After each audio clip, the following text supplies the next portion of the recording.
Welcome to our live stream. Facebook is only 15 seconds late, like anyone cares. And YouTube, on the other hand, is let me see. Let me look at my clock. 30. It's right on time. They're exactly the same. The seconds counting on my live stream versus the time itself, right on the dot. But you can't start both live streams at once. So what do you expect? There's a 15-second difference between going live on YouTube and going live on Facebook. We're on time. I was so well prepared. No lateness today, everybody. Welcome to our live stream. Oh boy, we're in a new season. Finally, it's been forever. We've been in season 3 for a whole 3 months, like an entire fall.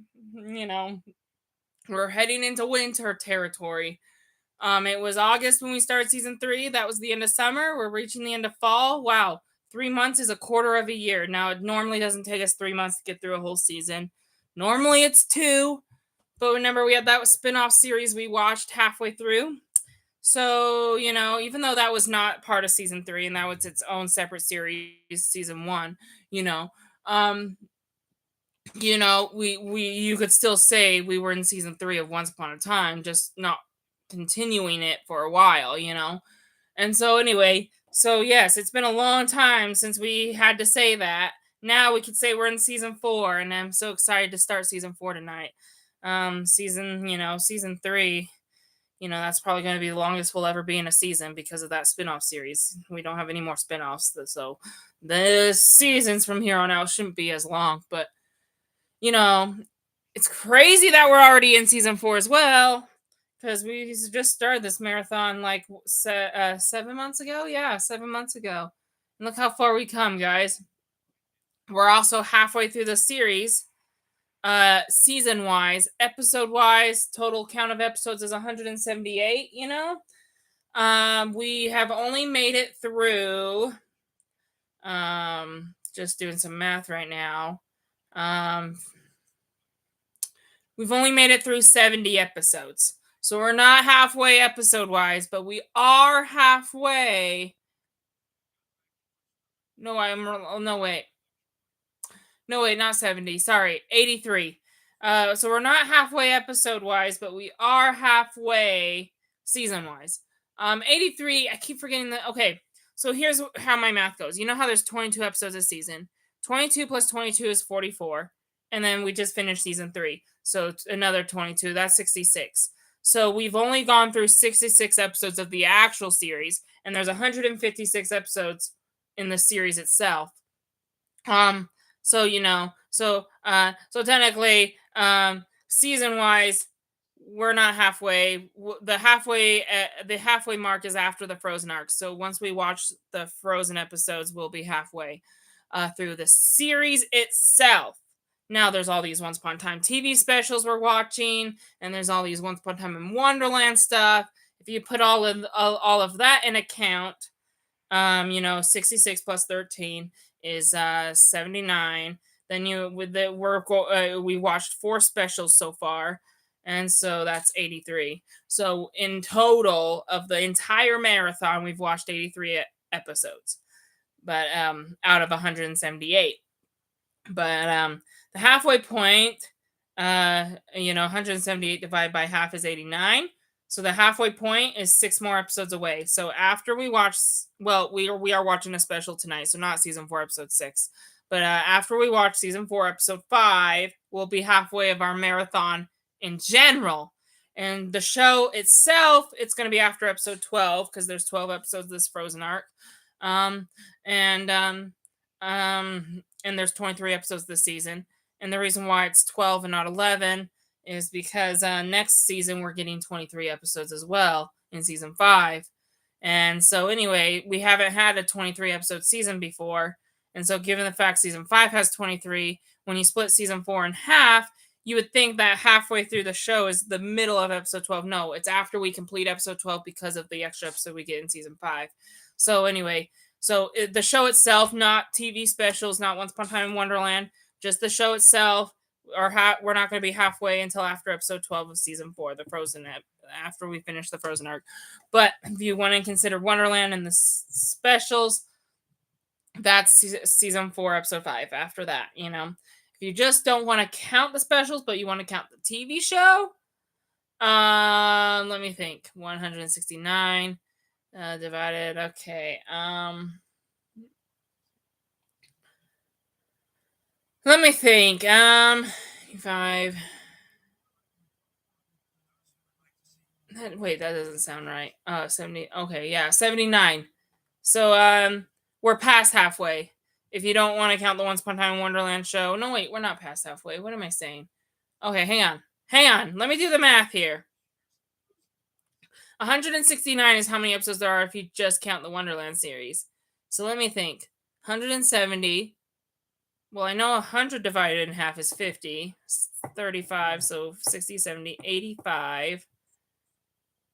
86, 87, 88, 89. Okay, I guess it's 89. Huh. Oh, no. Oh, wait.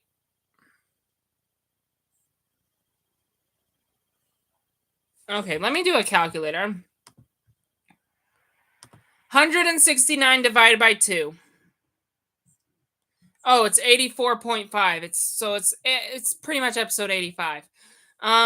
So that's going to be episode 2 of season 4. That's when we're halfway. If we were counting specials, that would be episode 1, but this is if we're not counting specials. So episode 2 of season 4. And then if you want to just count specials but not the Wonderland series, let's see, 50, 156, so that's 165. Okay. 165 divided by 2.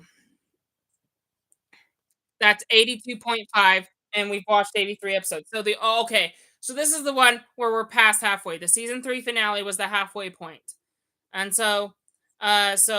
before we watched the season 3 finale, we were halfway through the show, just counting the Once Upon a Time and its specials. Once Upon a Time in Wonderland, we're not halfway until after episode 2. Once Upon a Time itself, episode 12.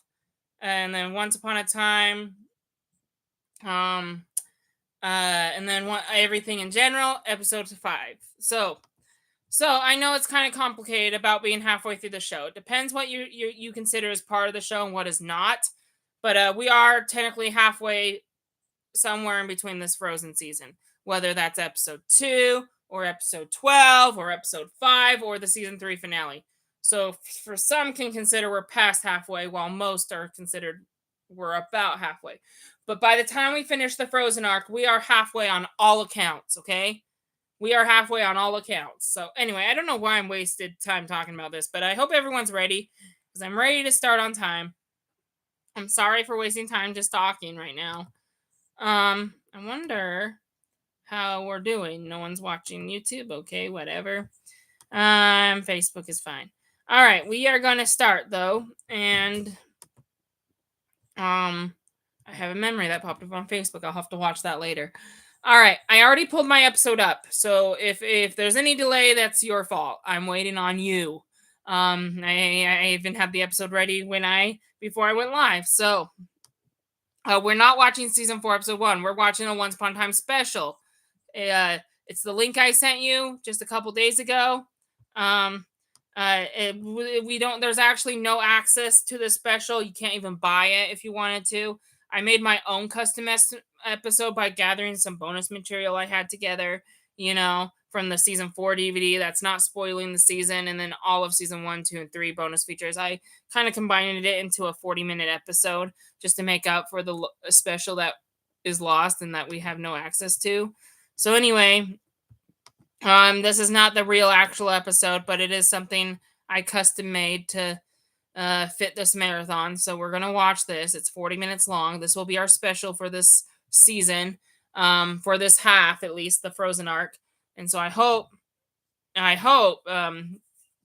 you guys have that pulled up and you have it ready. If not, I'm going to send in the chat right now, as we're going to start in like 1 minute exactly, 6:59. So let me hurry and send this in the chat, and then I'll tell you when to push place. But you have until then to get ready. Here's the link. This is our first episode. Okay.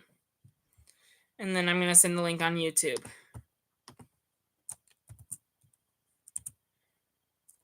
Here is the link to our first episode tonight. So this is kind of a behind the scenes. So for anyone who doesn't know, this special is a behind the scenes. It's not those ones we've had in the past where they're just recapping the first 3 seasons and then the writers Edward Kitsis and Adam Horitz tell us about what's coming up in the end. It's not like that. This one it does kind of talk about what's coming up with Frozen.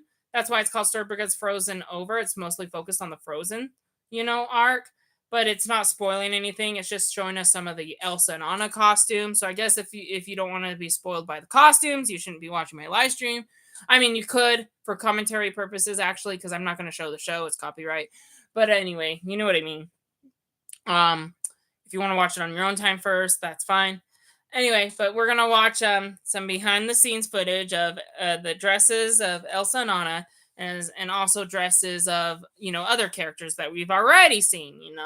And then we're also going to get some behind the scenes of where they actually filmed the show, which is in a real town called Stevenston, Canada. We're going to see what that's like. We're also going to see some set pieces they use, that are from the real town, but they don't film there because they're not allowed to, so they build a replica set, in behind, in the back lot or something, like behind the scenes. So anyway, we're gonna see how they film this, and what it's like to go to the set of Once Upon a Time. It doesn't exist anymore because the show ended like 7 years ago. They took the set down, but you can know what it was look like. You can know what it looked like back then because the bonus material came out while it was still on the air. So anyway, a lot of things. We're gonna get a tour behind the magic, right? That's what it's mostly about. And then towards the end, we will get some Frozen heads up, some insights and spills on Frozen, but not much spoilers. Um, other than Frozen's coming, we're gonna get some insights from the writers and see some of the cast. Anyway, this is not no guarantee of what the actual special is going to be about. It's just this is the only special. All the other TV specials you either have to buy or watch for free. But this is the only one that you don't get either option. So I made up my own custom made episode. So this is not a real episode of the show. It's one that I made. I just took a bunch of bonus material and clashed it together into an episode. So this is my episode of Once Upon a Time that I made. Anyway, we're gonna get started now. It is 7:03, so we are starting late. Sorry. I forgot I was gonna do an introduction. I should have started it earlier, and I was going to send the link to you guys. So anyway, sorry. At least now I sent the link, so hopefully you have the episode ready. If not, then pause the live stream because we're starting it, and I want to start the countdown, but give me a second. We're going to start it. We're going to start like almost now, but after I count down. Let's go here. Let's go here. And I have my headphones ready as well. Let me just put them in my ear. All right, here we go. 3, 2, 1, now.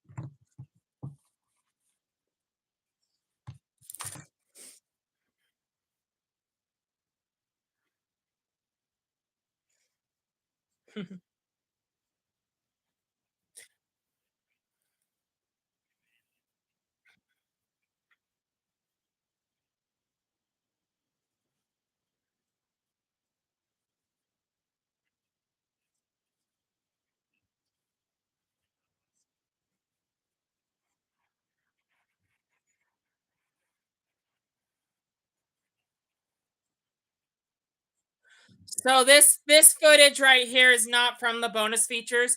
That I did find a couple clips from the actual episode, but it was only like 2 clips. So not enough for a whole episode. A 1 minute clip and a 2 minute clip. So all you have is 3 minutes of the 40 minute. All you have is 3 minutes of the actual 40-minute episode. So 37 minutes of it is made up of what I gathered from the bonus material on my DVDs. Sometimes Sometimes magic can leave you out in the cold. This is another clip from the actual episode.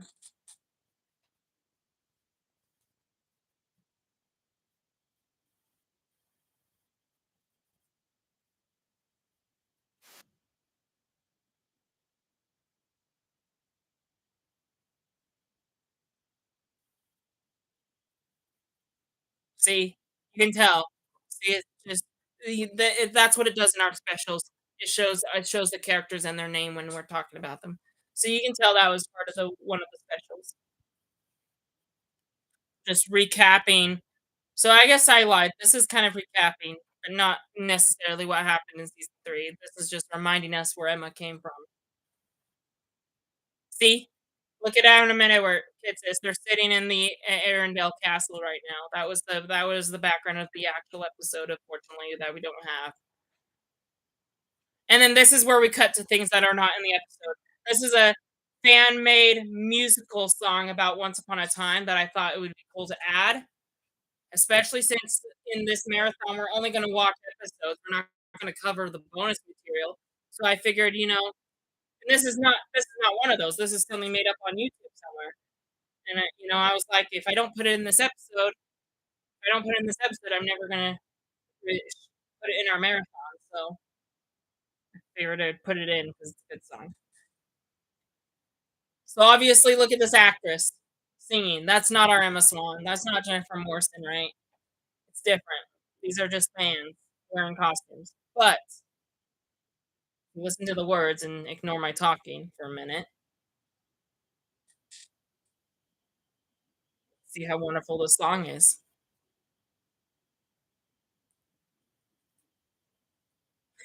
And the family almost find you at last. It's all behind you. No more wars to find a happy ending as the kingdoms unite with their hearts as one.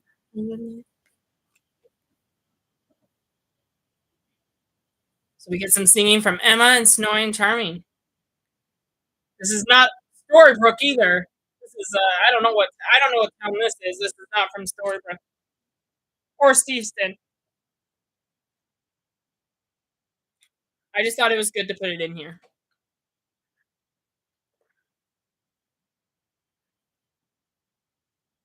You can tell in the corner of the episode that's my camera counting the seconds. I'm screen recording this, so it has not. That doesn't mean it's been 5 minutes since we started this episode. I've definitely cut some parts out, like ads that interrupted the videos or something. But you know, but you can tell I recorded this. I know how to take that off. I tried a new video camera, and when I made this episode, and I know now how to get my camera off the screen in the corner, but I didn't know back then. So, oh well. I know. If we didn't want to make it obvious that I recorded all of this, we could just took that off. It's still obvious regardless because these clips are so random and no normal production would do it like this. But it would probably look better if we took that little corner camera count minute counter off. But oh well. Work with what we got. I'm not gonna remake the episode. I could crop it actually. I might be able to crop the video, but not right now. I should have thought of that before the live stream. Love and lost intertwine. So we're getting singing from the Evil Queen, Captain Hook, and Rumpel right now. We got all the villains singing a verse, and the heroes singing a verse, and then they're sharing the chorus. It's a good song. The first two clips were from the actual episode. I did lie. It's not like the entire 100% of the episode doesn't exist. They do have clips of it on YouTube. But unlike other specials where I was able to gather all the clips and make a whole episode out of it, there wasn't enough clips of the episode. There was only like a few. So, like I said, 3 minutes are from the real deal, and then 37 minutes are all custom things I put in here, whether they're from YouTube or my DVD bonus features, or YouTube. So 37 minutes out of 40 tonight will be mostly things that I put in here, while 3 minutes of it are, we would have saw if we had the actual episode available. So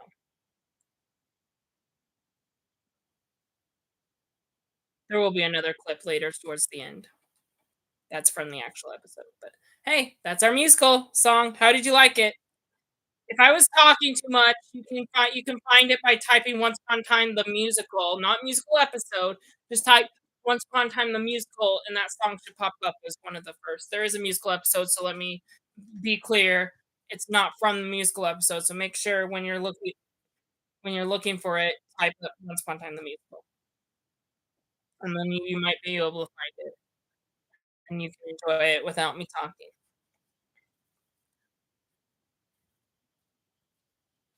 Or actually, since everyone has their own copy of this link, you could mute me or something while you listen to the song. But then make sure you unmute me when the song's over, or you you sync my commentary back up. You end up pausing. So this was a nice Lana trailer. That's our real evil. I put that clip in here because it was advertising Disneyland and Regina was making fun of it 'cause, when Once Upon a Time was on the air, there was a big rivalry conversation between Disney and Once Upon a Time.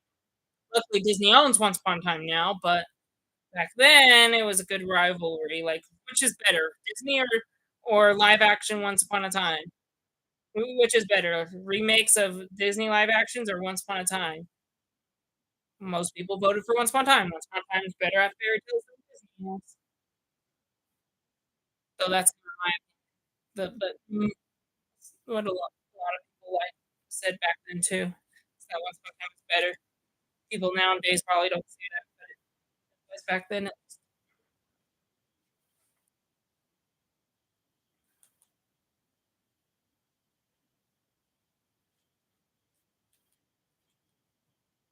Dr. Well, we haven't seen him since the last season. And Snow White gave birth to a child.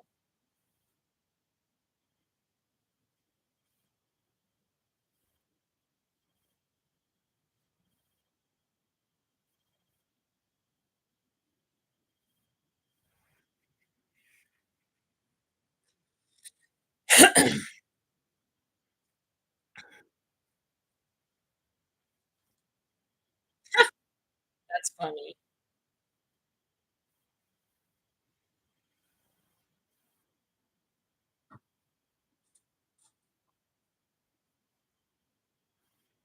We haven't seen Red Riding Hood since season 3 or 2.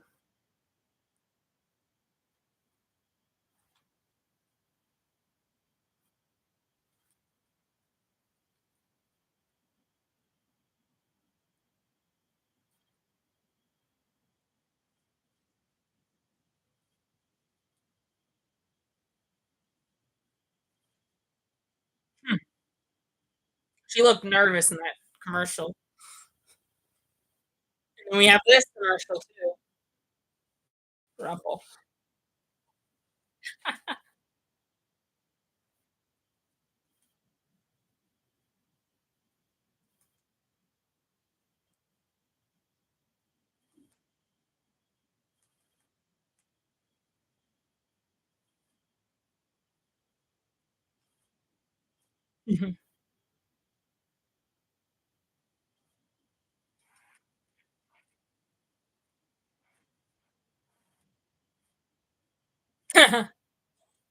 So those are just funny jokes.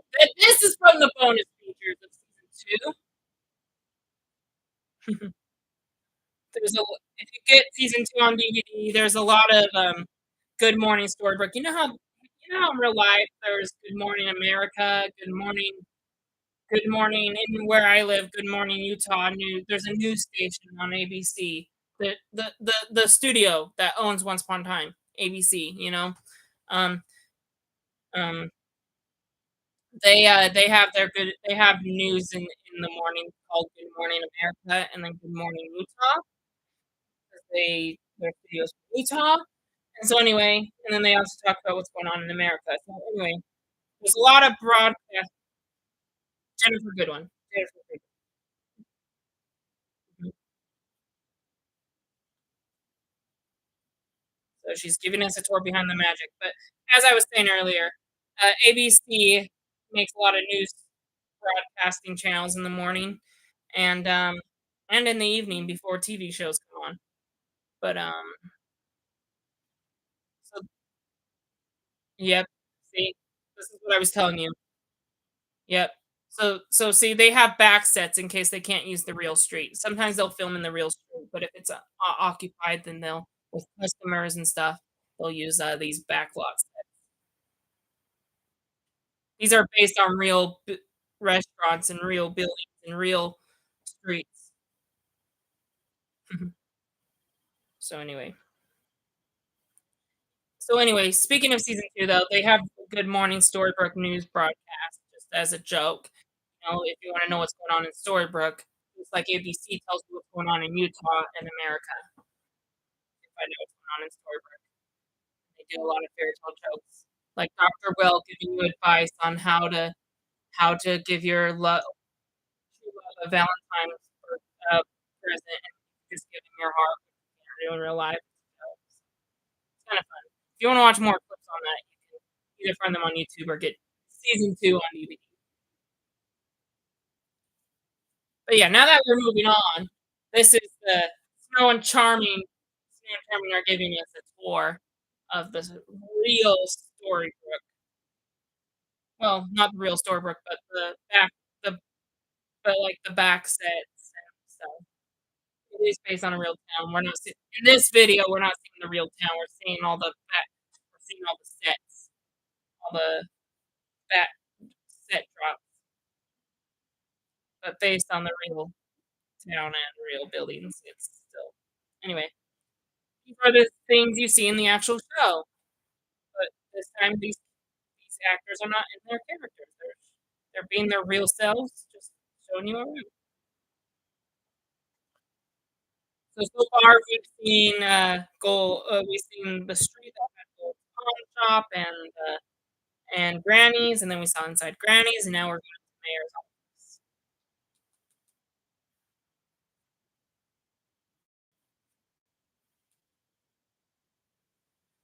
Welcome to Regina's office, everybody.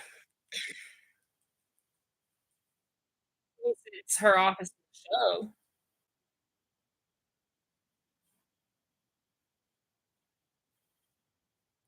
Oh, you didn't see that? Well, season 4, Snow White puts her own touch in Regina's office. She adds words to it. It's not really a spoiler. That has nothing to do with the actual season 4 plot. So we moved from Once Upon a Time set to Once Upon a Time set. Granny's Diner, and Mayor's.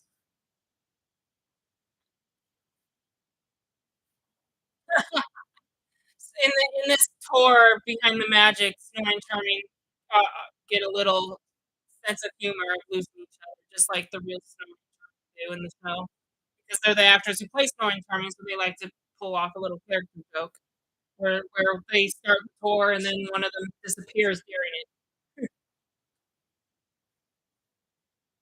Charming's been lost twice now.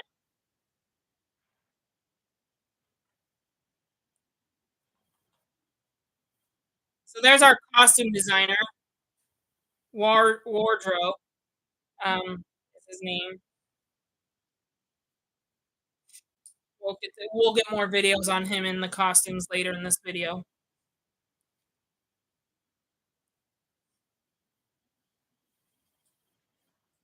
This is part of a season 4 DVD release, and I know it's not a spoiler, so that's why I added it. Everything on here is only from the first 4 seasons.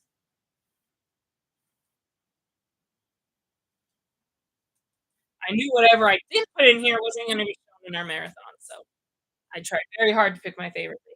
One of my favorite videos materials.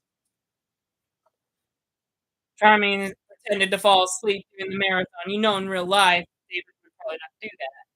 I mean, he just did, but if he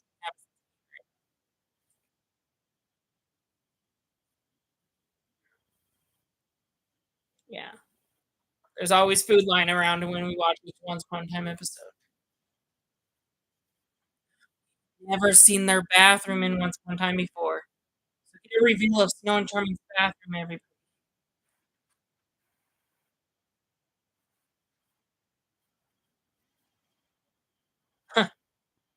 We've seen all of Snow and Charming's apartment except for the bathroom. That's from season 2.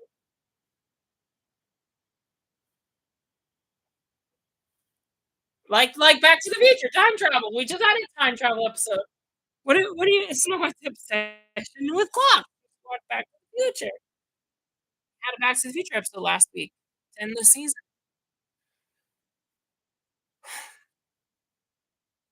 There's Jennifer Morrison, that's the girl who plays Emma Swan, our main character, star, the protagonist. And here comes our evil queen. I'm backing up. Who's yeah, the Charmings are busted for sure.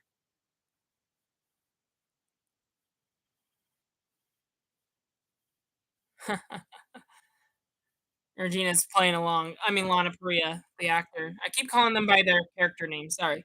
But Lana Parrilla is just playing along with this thing.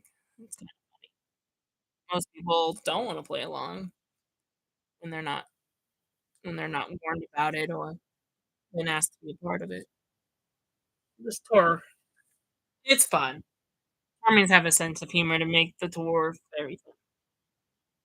See, now Snow White's missing. I mean, Jennifer Goodwin is missing. First, she lost her so, for those who don't know, Dalla Josh Dallas and Jennifer Goodwin got married in real life because they fell in love with the show, and they had such good chemistry that it ended up being not just acting chemistry, but real life chemistry, so they got married, they have kids because of the show, and what's funny is they love each other just as much as they did in the show, so it's kinda funny, just like how their characters accidentally get separated a lot, they separate themselves on purpose just for the joke of it, and so as part of this tour, they wanted to add that element.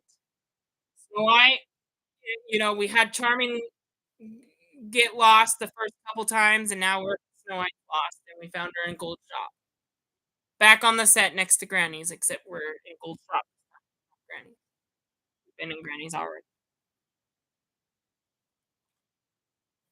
That's a prop. Yeah, yeah.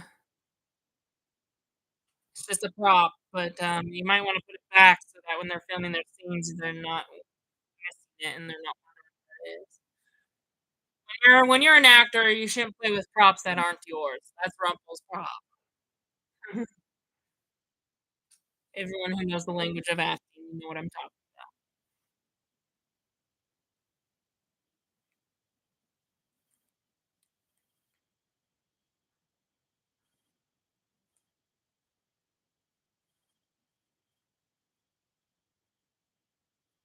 hidden Mickeys. How funny. Yeah, guys, did you know there was hidden Mickeys in Once Upon a Time? If you don't, start looking from now on every time we have scenes in Rumple's shop. See if you can find a Mickey Mouse, because there is probably one there.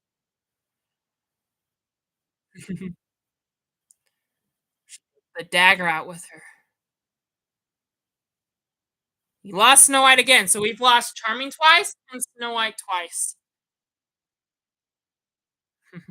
Now we gotta find Snow White. Craft services. This is our last stop on the tour, it looks like.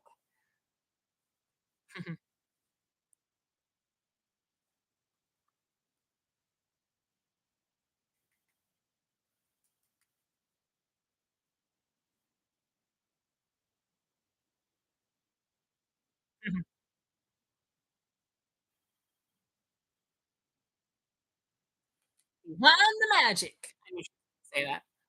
Oh, that was a fun. How did you like that tour besides my talking too much? Anyway, welcome to the reals. Welcome to the real Storybrooke. As you can see in the bottom there, this is a bonus feature from season 1. It's from 2011, so that's when the show started. S And we get Adam and Edward in this one this time. The reason why I added this, I know we already just had a tour, a modern tour of them from season 4. The reason why I added this is because it was mostly focusing on the set pieces, that are not from that are based on the real street, but not the real street itself. So now you've seen the fake town, you've seen the fake sets, and now we're gonna get a tour of the real town, and all the customers and and participants that live here. So these people right now, these people talking right now are not from the show, but they're people who live here, in the town that the show is based off of. They did film this in a real town. They just had to make a replica versions of it when they couldn't film. So I've already said that several times. Like you don't understand what I'm talking about, but I'm pretty sure you do now, so I'll stop saying it. What we watched before was the set tour. This is the real town tour. This is from season 1.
I try not to talk too much during the specials, guys, so you can hear the behind the scenes.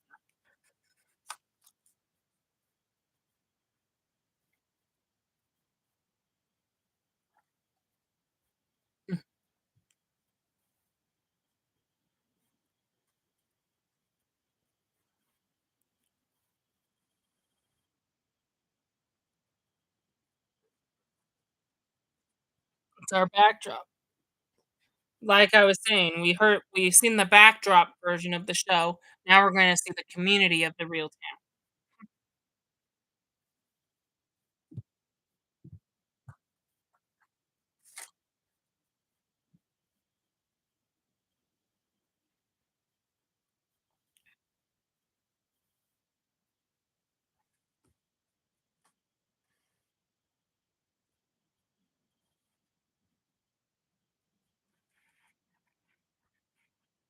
It's nice to meet the actual people who live in this town, not the fictional ones we see on TV and the actors, train them. We get to see the people who actually live around here.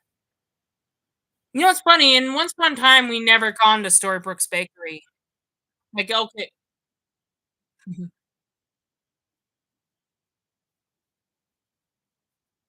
mhm.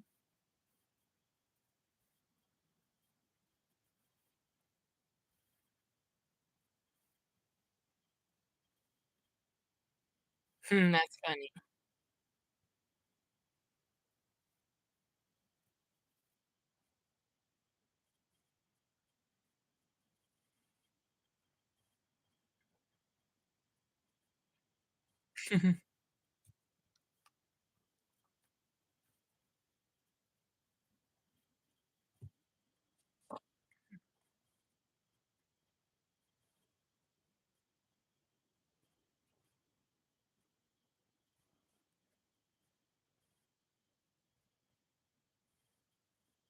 Yeah. See, this is we get a little spill of how it looks like in real life.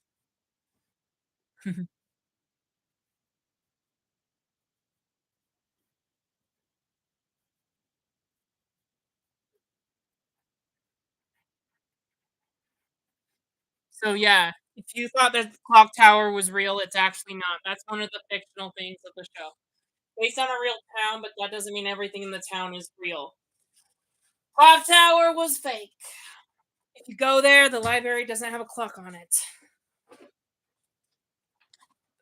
Gold's pawn shop is not a real business. It's also fake. It's always closed.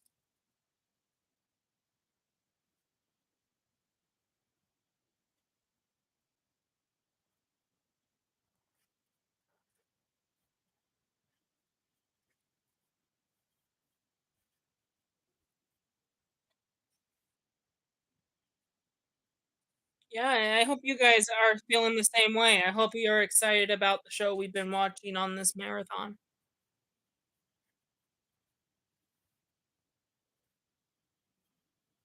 Yeah. Would you like to go to the real town and then watch it on Once Upon a Time? And compare the beautifulness on in the real town versus the fictional town? If that makes sense. Now we're gonna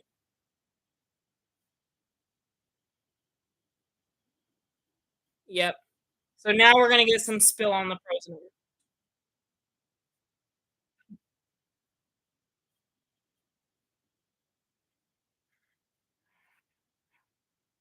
one.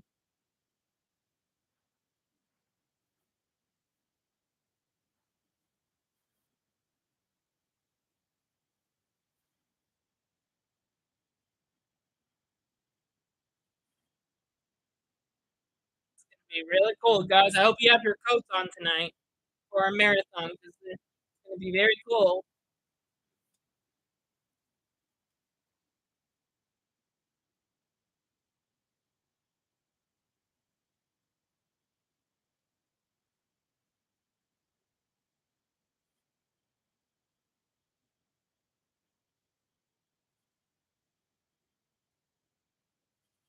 Hmm. Creepy.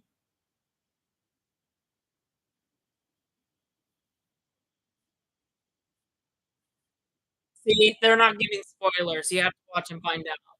So relax, spoiler free. Yeah. Oh, there is a deleted scene that I added in here. It's not on the DVD, so I thought I would add it because it's actually one that aired on TV during the Good Morning America that I was talking about earlier that ABC does. So unfortunately, this takes place in like episode 3. So I lied. Okay, this is not really a spoiler because they never bring this up. But I should be quiet.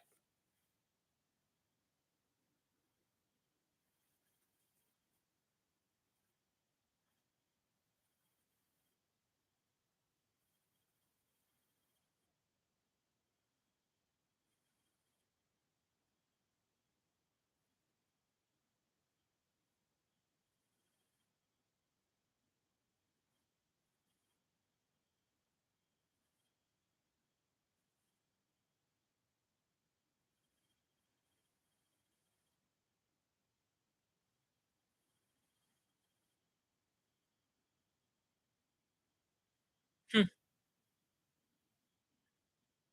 Ruffles keeping secrets from Belle, as you know from the end of last season.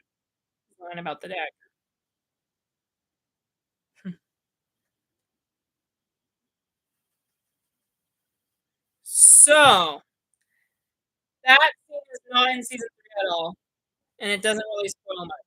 It's just showing after Elsa reunites with all the Storybrooke family, It's just showing that, they go back to the barn to collect the dust that from the urn that we saw Elsa destroy at the end of season 3, last season. Through her ice powers and destroyed her bottle that she was in. That's just the scene showing that Rumpel came back to go pick up the dust, and it's actually gonna play a key role. I know I said they weren't gonna have any reference to this, but the dust does play a key role in a later episode, and, it really doesn't spoil anything. Other than if you didn't watch this sneak peek, you would have wondered, "Well, how did he get that dust? What do you mean the urn?" You probably would have been confused. This is great to know for a future episode.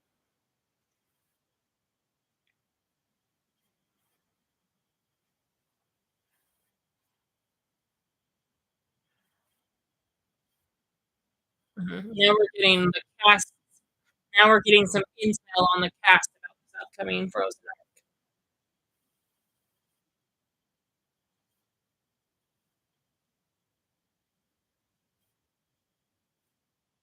So they're just talking about how awesome, how great the writers were on casting these characters. The characters who play Elsa and Anna are just as good as the ones who played in the. If you don't believe me, you'll see when we get to the first episode. So now we're at the part that I was talking about. Wardrobe, that's Snow White. The actor Snow White, Jennifer Goodwin. Jennifer Goodwin. She introduced us to um, uh, Wardrobe, who makes all the costumes, and now we're getting to see some of those costumes. So this is Elsa's skirt. Yeah, crystals from Austria and fabric from Europe.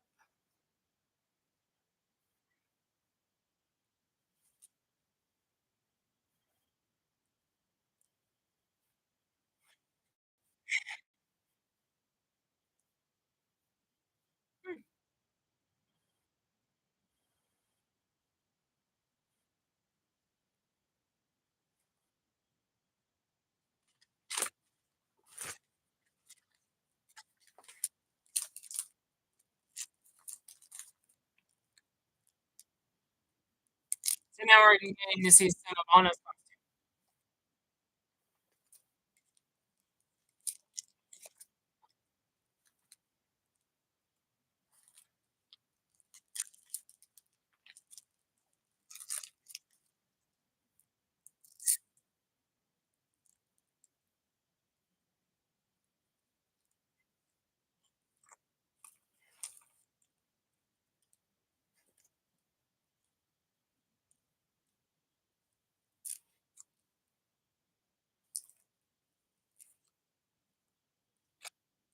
costumes. For last year, that was last week for us.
So there you go. Here are some behind the scenes on the costumes, and we're gonna get a little bit more because I thought that wasn't enough.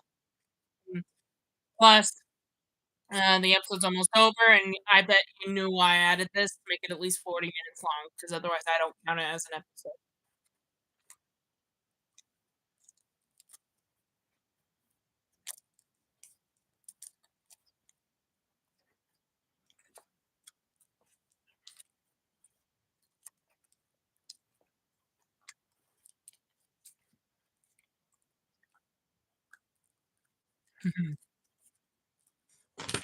So now he's gone through some of his favorite costumes, but now he's going to go through the wedding dresses because Belle just got married last season, and we're actually going to see Anna's wedding in this season. So with all the weddings going on, we're just going through all the wedding dresses we've seen so far.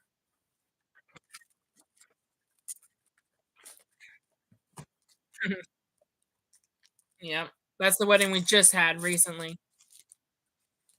Yep. Yep, we're gonna see Anna. We're gonna see Anna's wedding. I know that's kind of a spoiler, but we will see Anna's wedding this season.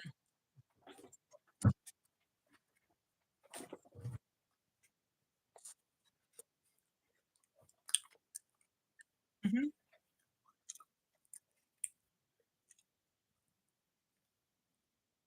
This is the last clip from the actual episode. Mhm.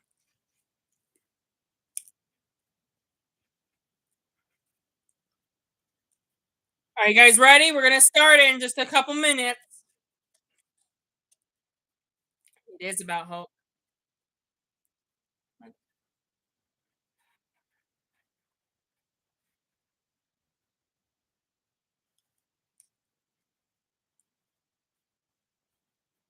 Yep. So are you guys ready? It's the message of hope that our life can change for the better, and we just hold on to hope. So are you ready to see what that's like in the frozen world? Just to kind of end things off, just to remind us how everything happened last season. There's the urn. There's Elsa coming out. You know, and then as we had the sneak peek earlier, remember Elsa destroys the urn. Anyway, the world of Frozen's coming to Once Upon a Time, and we're just like seconds away, like literally. That special went by fast, even for an episode I made up. Just remember that magic always comes with a price. What was the price of releasing Elsa? The quest to find Anna has just begun. Anna is missing, and it will be up to Elsa and the heroes to find her. And look, there's the bottle. It got destroyed. If you didn't remember, there you go. The ball got destroyed. Now we're gonna see. Now Rumpel collected the ashes off camera because that's not going to be in the episode. They cut that out. So anyway, that's what the sneak peek was for earlier. It aired on TV. I normally don't show sneak. I normally don't show deleted scenes, but it aired on TV, and that's why I wanted to show it. But anyway, that's credits. We're done. That was our Once Upon a Time Storybrooke has frozen over. I hope you liked it. I hope it was a great refresher on the show, but also mostly I hope you enjoyed the behind the scenes sets, and behind and the and I hope you enjoyed seeing the town it was actually based on off of. I hope you enjoyed the tour behind the magic. I hope you enjoyed all the costumes that was shown and all the wedding dresses. And I hope you enjoyed the little spill we had on Frozen. I hope it wasn't too much of a spoiler for you. But now that that's over, I know these specials only come once or twice a season, so we don't get them very often. And we've gone through 5 of them now. We only have 4 left. The more we go through, the less we'll have left. So I know it's always a sad to see these. For some of you, you might be glad because you want to watch the actual show now. But for others, you might be sad that that the behind the scenes is over and we're not going to get another one for a month. But if we were just watching behind the scenes stuff, I wouldn't need to make a live stream commentary about them. We're here to watch the show, so as much as you might miss these Once Upon a Time specials, I'm afraid you're just gonna have to because it's time to watch the actual Once Upon a Time show. Don't worry, there's more to come. We'll have more specials and later arcs, but for now, It's time to start the Frozen arc. We just had our Frozen special. Now we got to go through the Frozen arc. We'll have another one. Um, for the arc we do in the second half of season 4, we'll have another special. So you look forward to that. And for now, let's enjoy the show of Once Upon a Time itself. All right. It is exactly 7:45. Cool. This episode, unlike most episodes that are 43 minutes, this was exactly 40 minutes. And so what a great way to waste 5 minutes of talking. When we talk in between episodes in the future, that's something we need to work on, not talk for 5 minutes. But this was okay because it was like actually 40 minutes, perfect 5 minutes to talk. But most all the episodes, especially from here on out, now that we're watching the actual show, are 43 minutes. So I'll try to keep my talking to at once after episode 1. I'll try to keep my talking to a minimum of 2 minutes, hopefully. But anyway, let's get started. 7:46 now, so technically I talked for 6 minutes. Some of it was before the episode, some of it was right now. So okay, I also have the episode ready. So if everyone can pull up their Disney Plus or DVD, I hope you have the episode ready all along. If not, you'll have to pause the live stream because I gave you a whole entire 45 minutes to wait as we watch the Once Upon a Time special. Now it's time to start the actual season. So without further ado, we're gonna start. I'm gonna do a countdown. We're gonna, without further ado, you better be ready to start, or shame on you. You're gonna have to pause the live stream. 3, 2, 1. Now we're starting. A long time ago.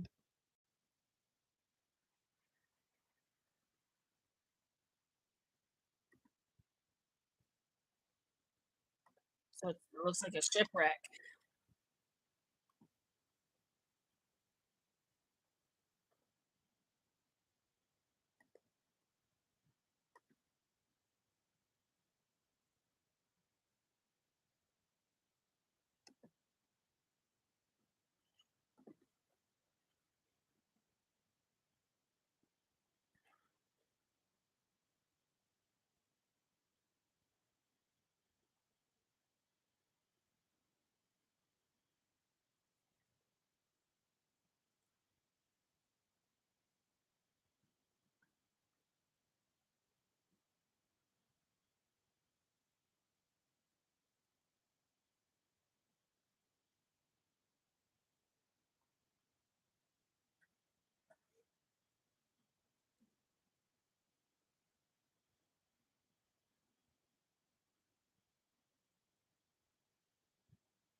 Only thing that would save them, huh?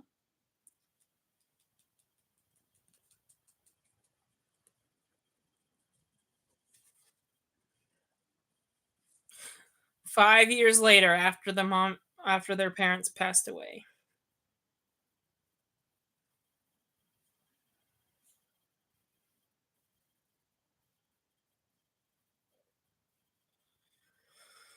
Meet the actors of Elsa and Anna.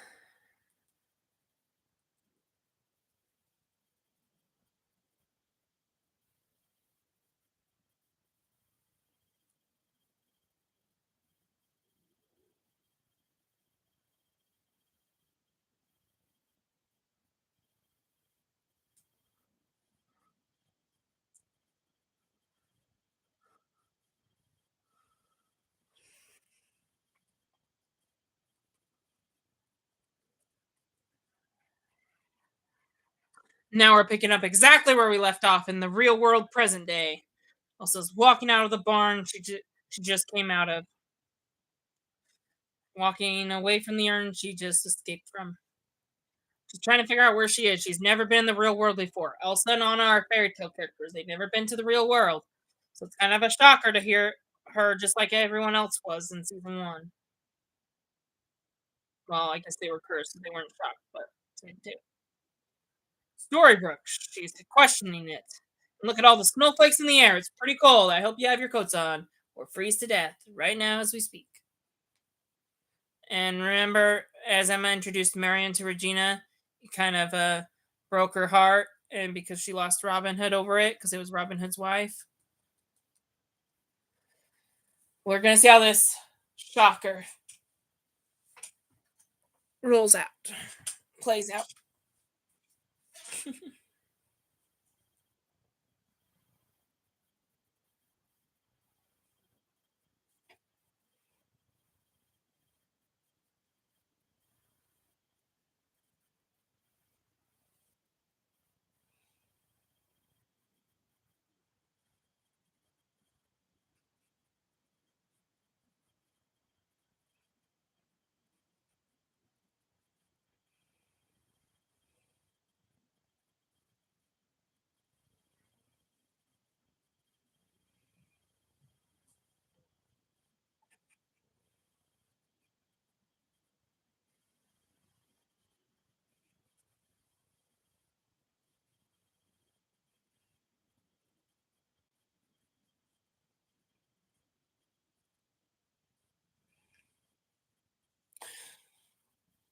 Regina's hurt. Emma hurt Regina in the worst possible way.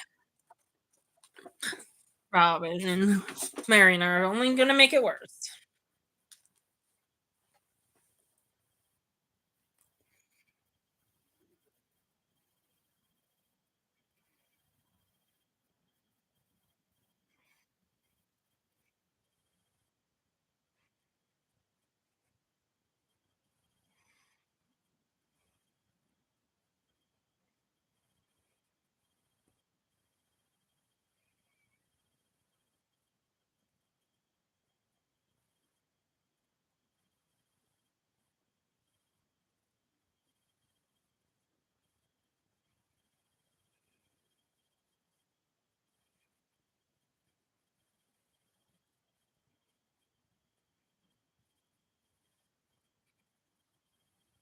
Oh, our Regina becoming evil again?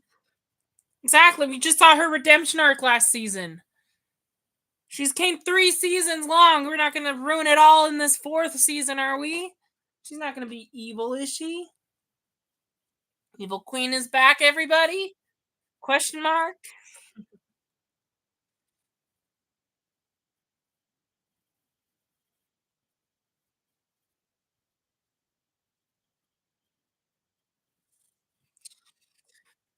Grumpy and Sneezy driving a vehicle.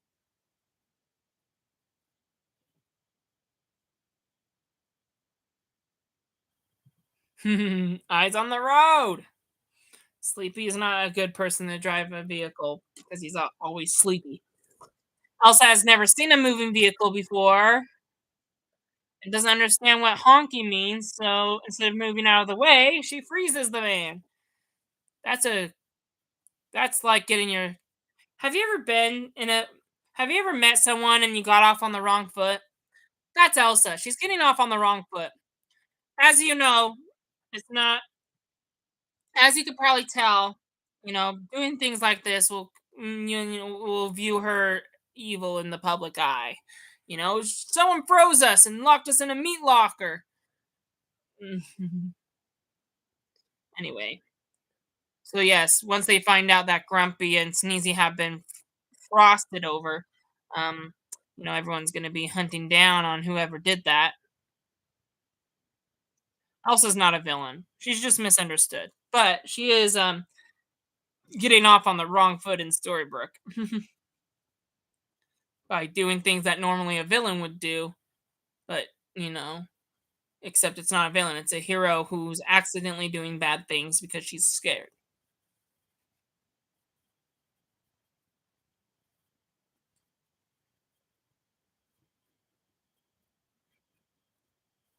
Elsa Elsa has a surprise for Anna on her wedding day.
Mhm.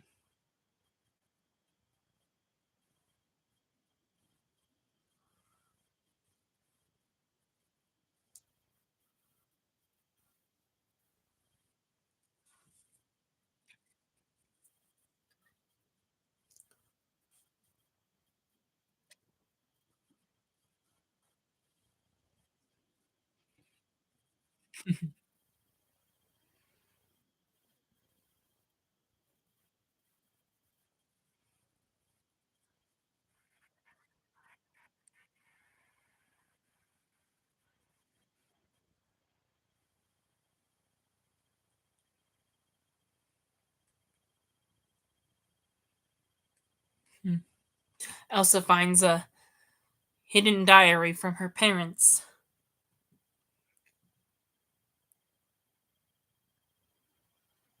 and every time Elsa gets scared or worried, snowflakes fall around her.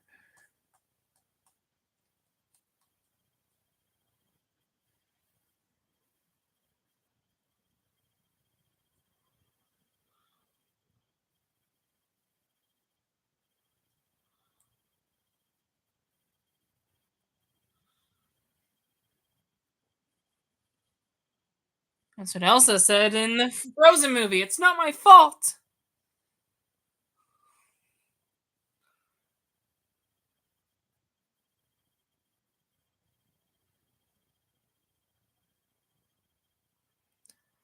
Belle and Rumple, newlywed, and they're starting off on a bad relationship. Keeping secrets is not good. Neil's talking to his dead son beyond the grave.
Hmm. I don't think Neil Rumple thinks that Neil's on his side on lying to Belle about the dagger, but I don't think he is. I think if Neil was alive, he would convince Rumple not to do that, and and to be honest with his new love, Belle. I wonder if he would even tell Belle, "Hey, my father's been lying." Well, luckily he's dead. He doesn't do that from beyond the grave. Robin and Regina have figure this out. Imagine you fall in love. Imagine you move on to someone else. You marry them, and then you find out your spouse is back from the dead. What do you do? I mean, you married them first, so who do you be with? It's kind of complicated. You love both of them.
You'd be living a better one with Regina. It is true. Regina and Robin are at least are not married yet.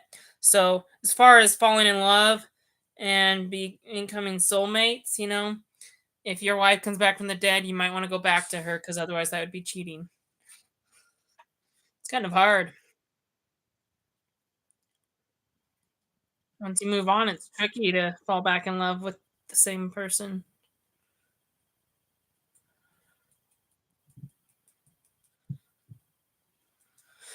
Regina got so mad after Robin left of his choice with Marion that her mirror broke.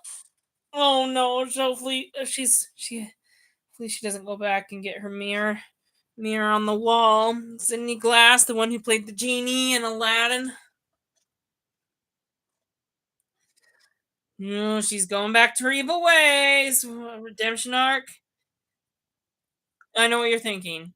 I thought you said Rumble's redemption arc is the one that goes down the toilet. Regina's doesn't. Okay, it may seem like it's going down the toilet, but no, they didn't ruin her redemption arc. She goes back to being evil for a couple episodes, but then regrets it and decides not to. Well, unlike Rumple, who loves to continue betraying the people he loves.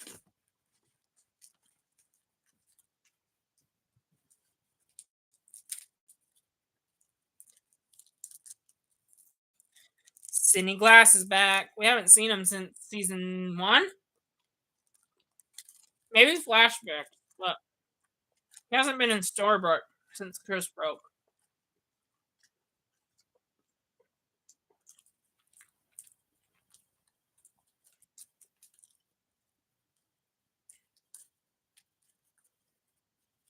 She kind of did forget about him. Regina forgot about her mirror. If he's been locked up for that long.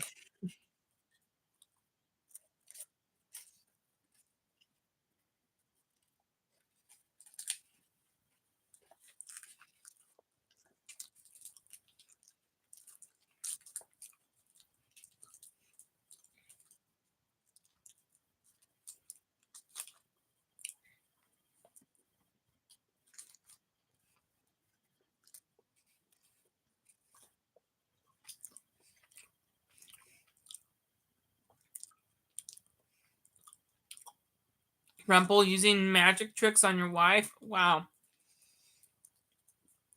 He's putting the real dagger back.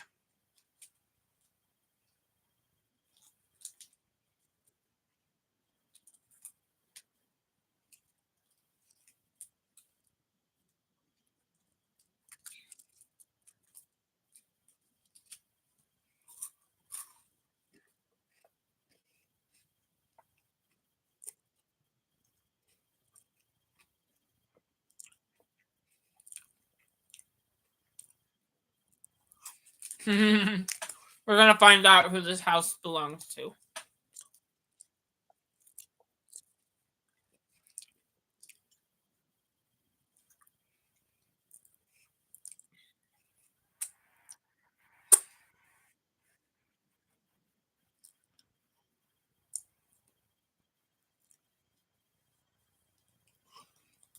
So you've been married like 24 hours. It's crazy.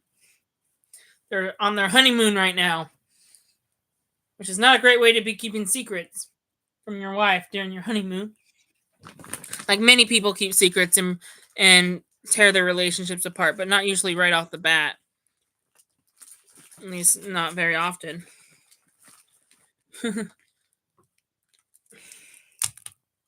Crazy.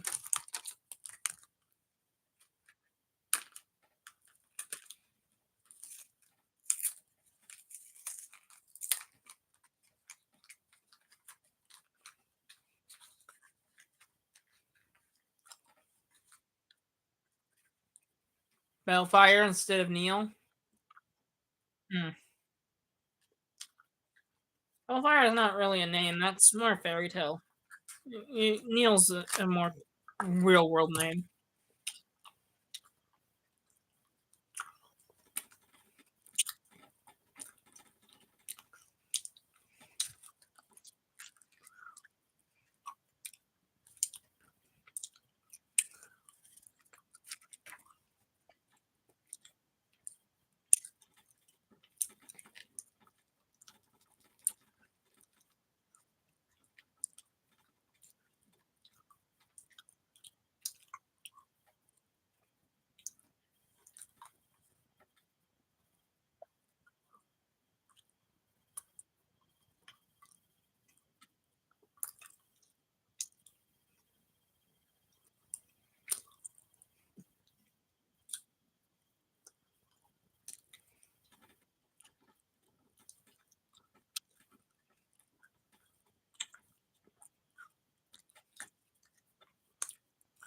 Hook's like, oh no, not another crisis. I want to get a moment with Emma.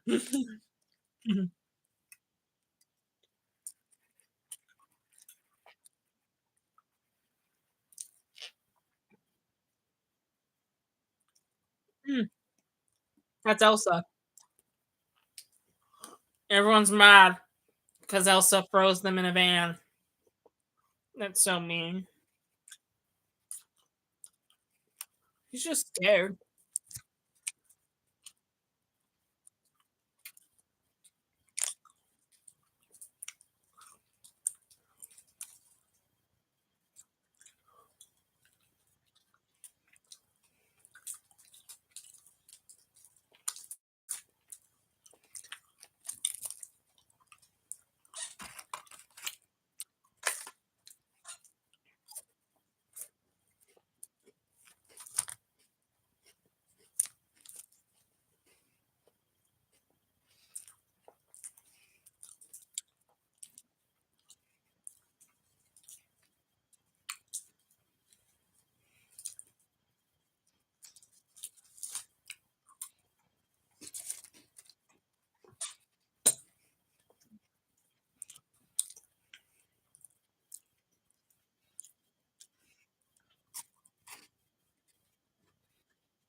Elsa, from what we've seen in the movie, you're not responsible for their deaths. They chose to go on that ship.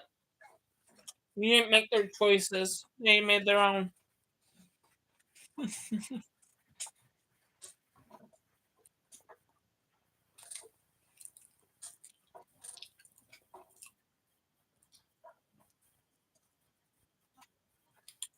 Now, funny thing, this came out exactly 1 year after Frozen did. But in Frozen 2, Kristoff proposes to Anna and they get married. So in the movie, they get married too. But back then, before Frozen 2 came out, no one knew that. But you can assume Kristoff and Anna got married. Good guess on the writers on where they would be in the Disney version. Because you could put the wrong Disney couple together, and then in the Disney movie they don't get married, but they do. In Disney and Once Upon a Time, and on Kristoff.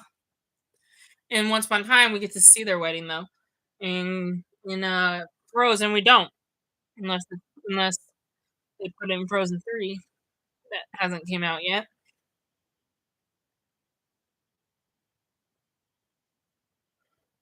That's a new villain. Yeah, that's a new one. Looks like I haven't seen this person before. It's just a snow monster. Mhm.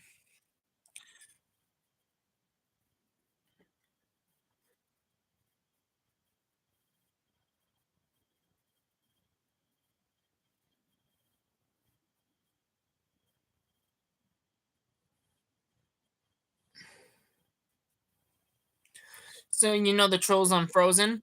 This is what they look like in live action. Mhm.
Elsa and Anna's parents keeping secrets. Hopefully, they never hated Elsa. They better loved her.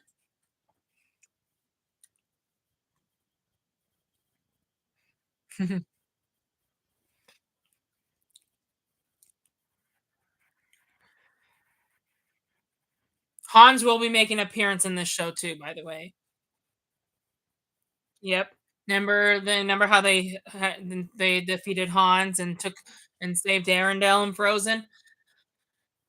Arendelle's about Hans is probably not done. He's probably plotting his revenge against Arendelle and Elsa and Anna. Unfortunately, Anna wants to go to Miss Staven to find answers about their parents, and he says 2 weeks and I'll be right back. And that's what Elsa and Anna's parents have said. They left for 2 weeks and died just on that ship in the movie. So hopefully, as far as helping Elsa find Anna this season, the mission of the Frozen arc, the main plot is to find Anna in the real world. Because now we know Elsa's here. We gotta find where Anna is, in Storybrooke. But while we're at it, I hope, as we're finding out what happened to her in the flashbacks, I hope she didn't die overseas like her parents. That would be sad for Elsa to lose her sister like that. She doesn't have a lot of family members left. Don't worry, that's not what happens. Anna won't die. And as much as you don't want me to spoil, I don't think that's a spoiler. Everyone knows Once Upon a Time wouldn't do that to us. They won't kill Anna. They could probably almost kill her. Tell you that. There are times when they almost kill her in the show. So if you don't like that, I'm sorry, but they don't actually succeed in doing it. She just comes to near death experiences, not actual death experience.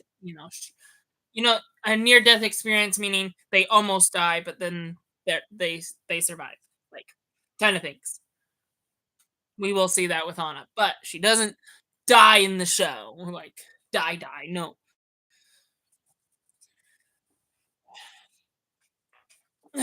sorry, that's probably still a spoiler regardless.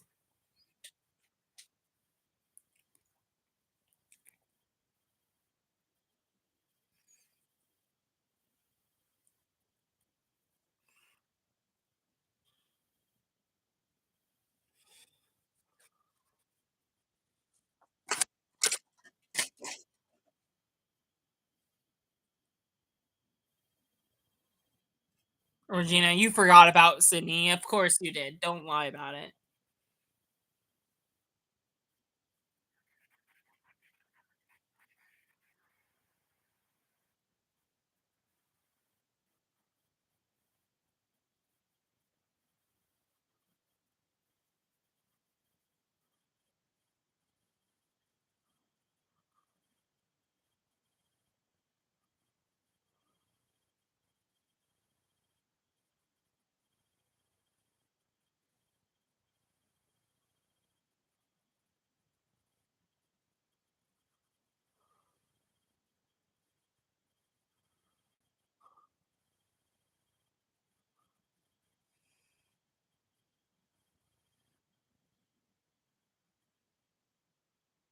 Well, Sydney, you should not said that. Now you're back in the mirror where you were before the curse.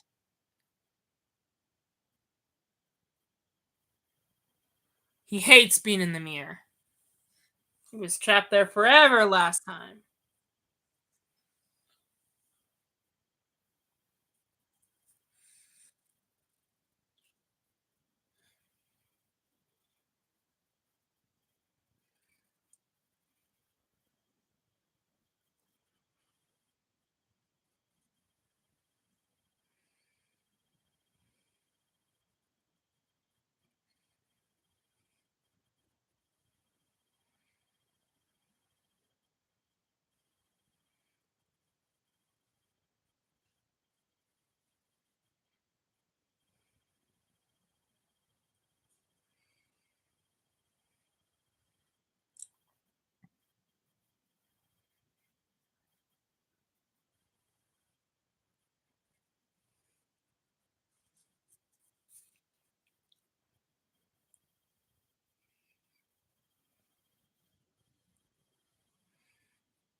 Ouch, that hurts Regina. That hurts Regina. She was a monster, but not anymore. Yep, now she knows exactly who to look for. She didn't remember. She's been evil too long. She's made so many sins. She's captured so many people. But after looking through the mirror, she knows who. She knows exactly the moment that she captured Marion.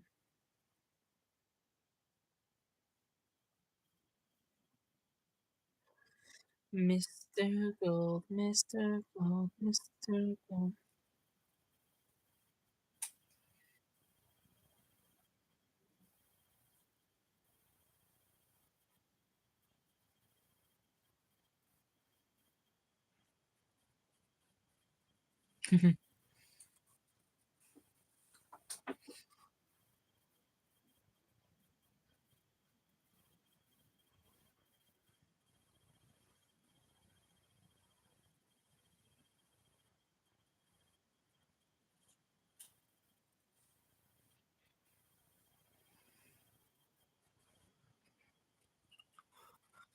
Kristoff's making excuses to delay Elsa from stopping Anna.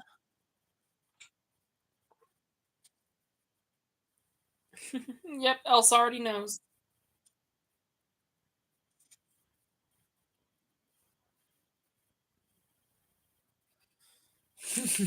That's not a great way to sister-in-law, Kristoff.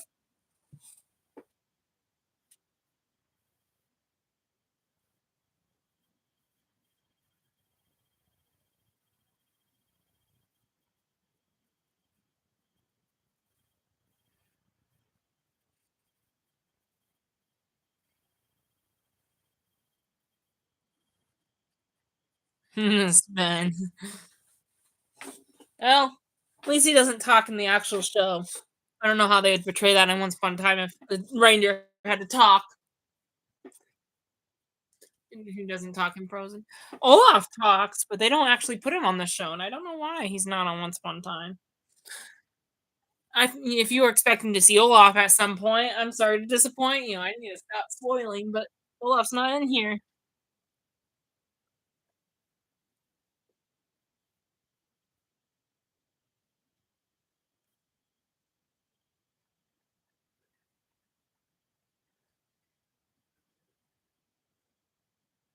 Use your magic, Emma. Magic time. Use your powers. Mm. Apparently, Emma's magic wasn't strong enough to defeat this ice monster. I guess Elsa's powers is stronger than Emma's. Whoa! The ice monster. The marshmallow guy who lived in the ice palace. This is what he's like. Storybrooke. Silly, silly monster. There's Regina watching. As Marion's like, "Save me, Regina, save me."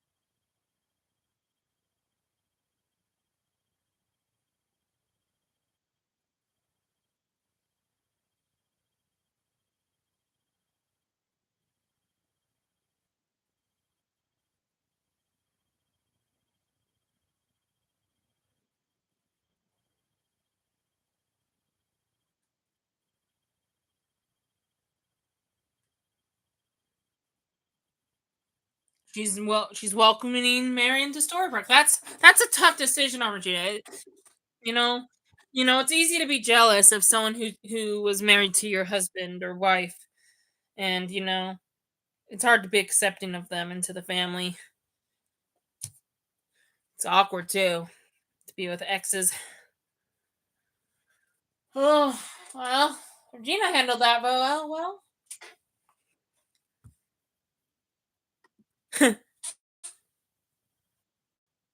Hook doesn't know what Netflix is. He's not from the real world. This isn't over. Never is. We got that from the post I made earlier today. The trailers. Hook and Emma. Hook just wants a moment with Emma.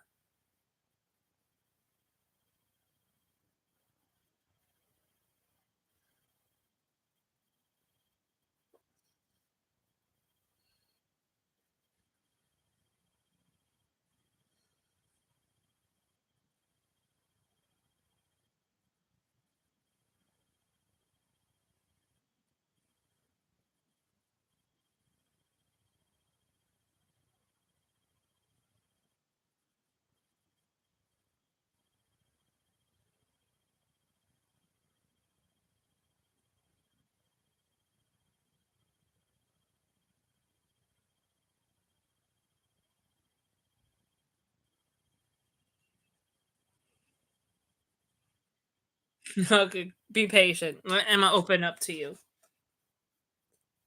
Yes, but until then, let Emma catch up to you. Let Emma warm up to you. Don't need to rush into a relationship.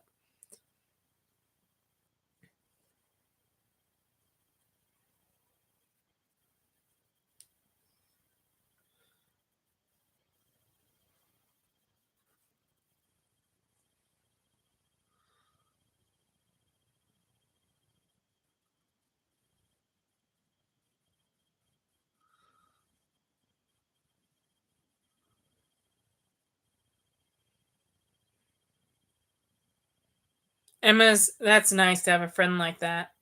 Regina should listen to what Emma just said because Emma really cares about her. Season 1, maybe not. They didn't know each other back then. But now they know each other so well that Emma cares about her even when she's doing the wrong thing. She's not going to give up on helping Regina get her happy ending. She's not going to give up on helping Regina, end her redemption. And he's not going to give up helping Regina repent about her evil ways. Fortunately, Regina's still going with her evil plan to kill Marion.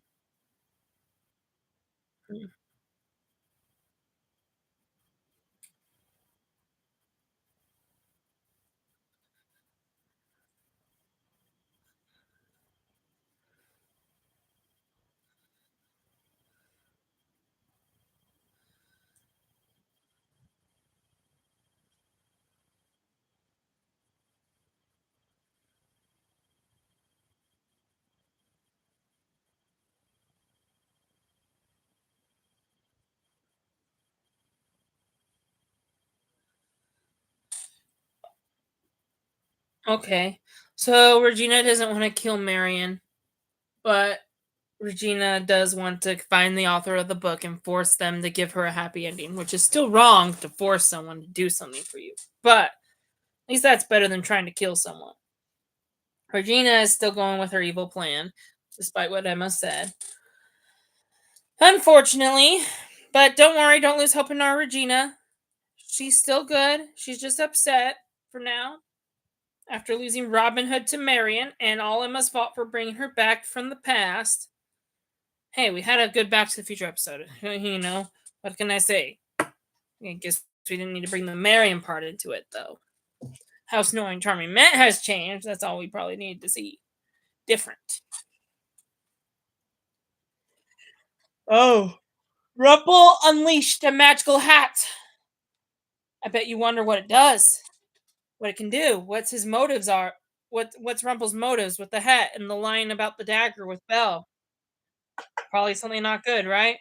As I said, Rumple's redemption always goes down the toilet, unlike Regina's, which I'm not wrong about. Regina doesn't go back to her evil ways, at least not for long. She is actually showing that she's trying to change and she's just struggling. Rumple's purposely avoiding change. Elsa sneaking in Rumple's shop, speaking of which. Luckily, Rumple doesn't find out. What a great season premiere this has been.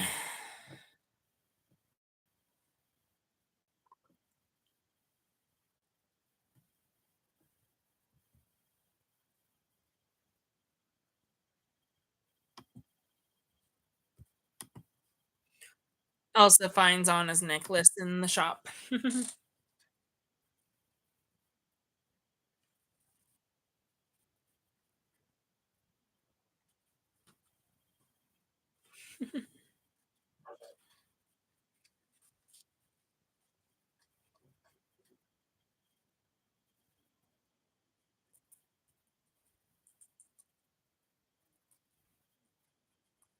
Yeah, last time Elsa left, Hans took over.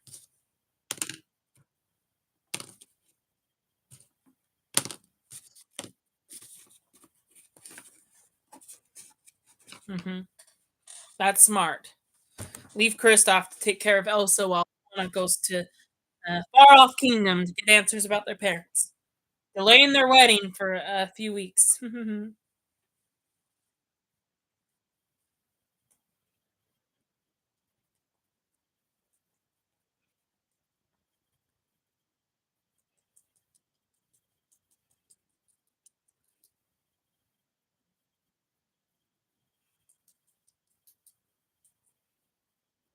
Plot twist reveal: Miss Haven is actually the Enchant Forest. So whatever happened to their parents has something to do with in the Enchant Forest, and probably one of our characters. We're gonna find more out as we go further into the season. And as Elsa says in Storybrooke, I will find you, Anna. We're on a quest to help Elsa find her sister. Will she find her? What actually happened to Anna is what the flashbacks are going to tell us. And yeah, how else is this season going to get frozen over by Elsa? I'm not trying to treat her like a villain or anything, but well, just to kind of recap. Well, I was going to say time to start the next episode, but before we actually do that, um, before we actually do that, just to recap, in flashback, it was Anna and Elsa's wedding. Um, not them getting married to each other. That's ancest. But Anna marrying Kristoff, right? Elsa showing Anna their mother's wedding dress. She tries it on. Elsa finds something in mother's diary, gets upset about it. Anna tries to calm her down. Go to Grandpa, has no answers. The trolls have no answers, so Anna decides to take a trip to Miss Daven, which is also known as the Enchant Forest. So Anna takes a trip to the Enchant Forest to find out what happened to her parents so that Elsa could be happy. Because, Anna can't have the wedding without her sister being happy. And, reading their parents' diary made her sad. So she's on a quest to help her sister be happy by finding out answers about their parents. And that's what the flashback's about. Presently, Elsa comes to Storybrooke. She freezes a few things in the town. Everyone is panicking. She makes a snow monster. Unfortunately, Emma's unable to defeat the snow monster, but the evil queen defeats her. And the evil queen is struggling with a crisis of Robin Hood and Marion that Emma brought back from the past, and it's a complicated relationship now that Robin's dead wife is back, and Regina's struggling to stay good on that.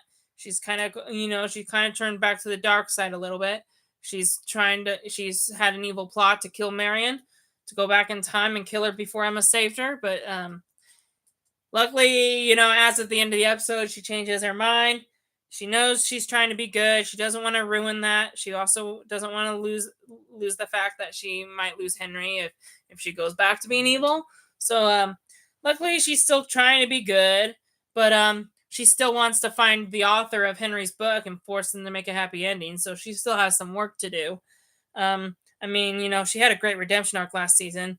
It might seem it's going down the toilet, but it's actually not. Regina's really trying. She actually is good for all of this season. Just the first few episodes, she's a little upset and acts kind of all evil, but she's not really. She's just upset because she lost Robin Hood to his dead wife, um, who's now alive. But anyway, Emma's not determined to help Regina get her happy ending still. So anyway, as far as Rumple, he has no excuse to fall back in his evil habits. He's lying to Belle about the dagger, and that's going to cause a relationship problem later on in the season. They just got they just got married. I wonder how long that marriage is going to last, guys. Let's find out right here on Once Upon a Time. As far as Elsa goes, she's still hiding in town. She found on the necklace she gave Anna on her wedding day. She found it in the gold shop, and she's determined to find Anna in Storybrooke. So the question is, will she find Anna? Let's find out in the next episode. Okay, we're gonna start it right now. 8:32. Let's stay on schedule. Okay, I'm gonna push play, but rewind it. I hope you have your episodes ready. Anytime the previous episode ends, make sure you spend all that time of me talking in between episodes to get the next episode ready so I'm not waiting for you. Otherwise, pause the live stream. Okay? But we're going to start the next episode in 3, 2, 1. Oh, wait, let me tell you the seconds. 44 minutes and 9 seconds if you're watching the Disney Plus version. So make sure you have it at that as I push play. That way we're in sync. Everyone else, just do your best. 3, 2, 1, now. Sorry if I messed you up there because we were about to start and then I realized I needed to tell you the timestamp. So I'm sorry. But anyway, if you're not seeing, just pause the live stream.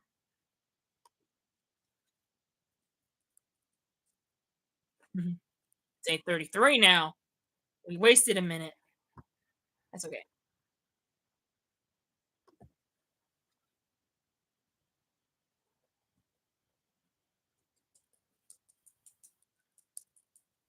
That's where we left off last time. Don't worry, I'll find you. The story this season's just getting started, people. Elsa won't be in hiding for long. She'll be able to talk to some people here in Storybrooke to help her find her sister.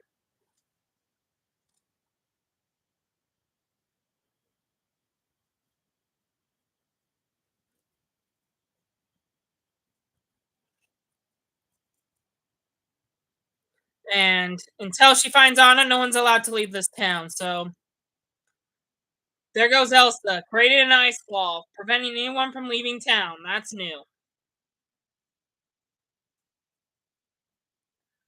Oh yeah. She's gonna find out what happened to her. We'll find out as well. See what happened to her in the Enchanted Forest many years ago.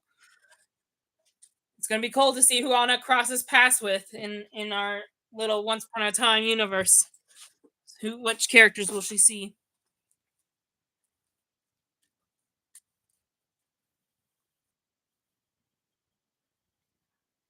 Oh, she crosses paths with Prince Charming. So David knows Anna.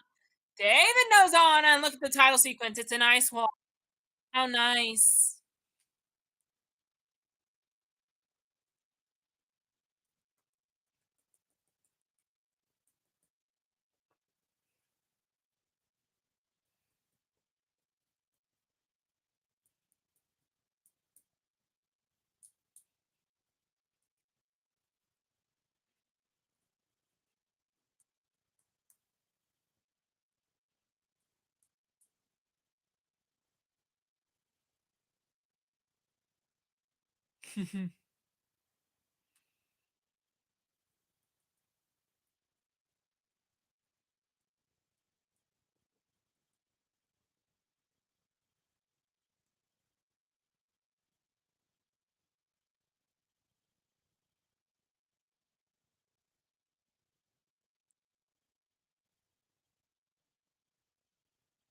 Anna's like, what? The ring. That gave it away.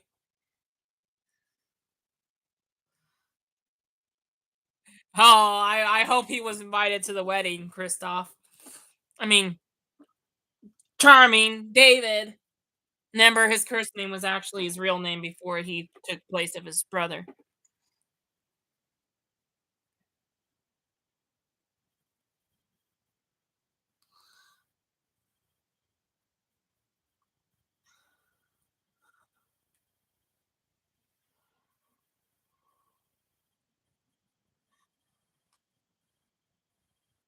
Bullfighting and laser tag. I don't know if babies dream of that.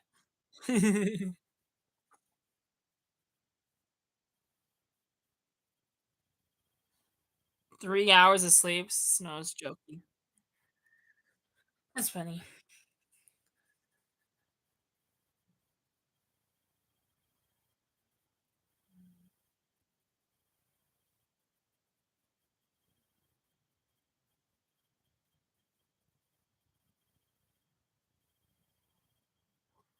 I mean, to be fair, time travel's not real according to the internet, so of course they wouldn't have a suggestion on that. But breakups are real, and Henry looked it up. Wine is not a good answer, though. Wine's not good for you. Though Regina is, um, maybe she's evil enough. She's probably a drinker. She was probably a drinker in her evil days. Fortunately, she sent Henry a note saying she doesn't want to see him. How sad.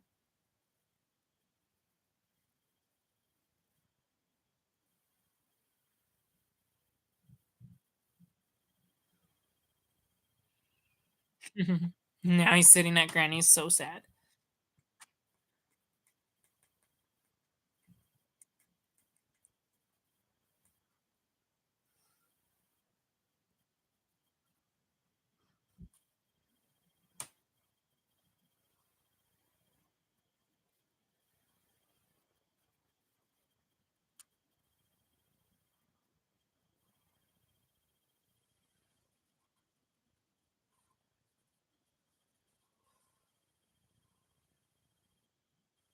Yeah, Regina is making it worse by pushing away her loved ones. That's not, by isolating herself. That's what can cause you to turn evil. You need some friends to support you, family members. Come on, blackout. The ice wall caused the blackout. You just saw it knock down the electricity pole.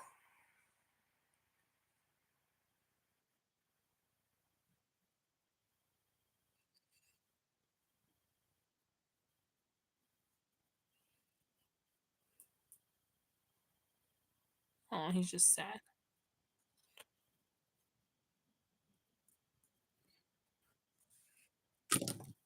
And that's what Emma used to do when she was pushing people away, like her parents in season two. It's not like Henry to pass off on Operation Cobras.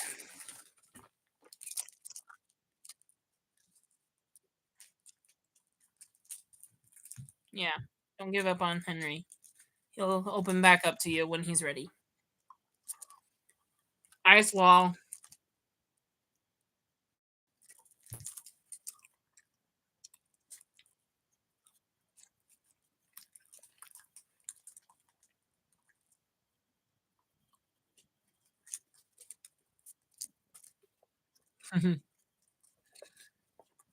Also, they're gonna find you.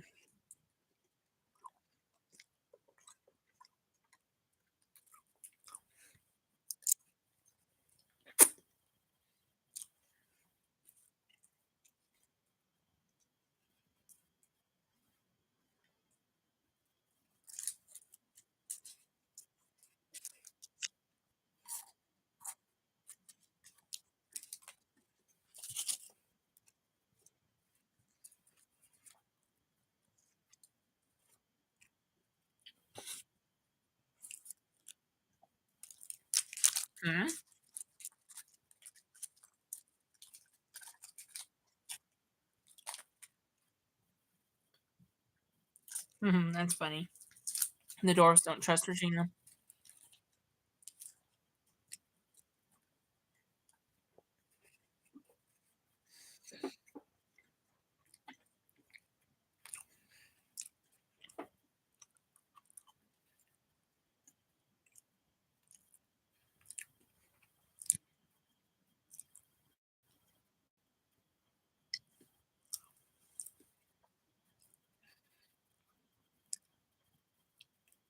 They weren't trying to take out the ice.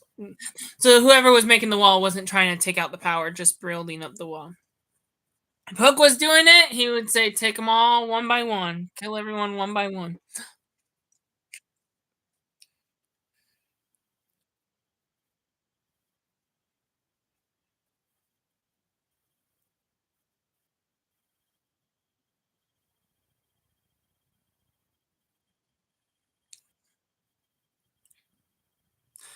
Nice try. Nice try, Hook. It's hard to get a small moment with Emma.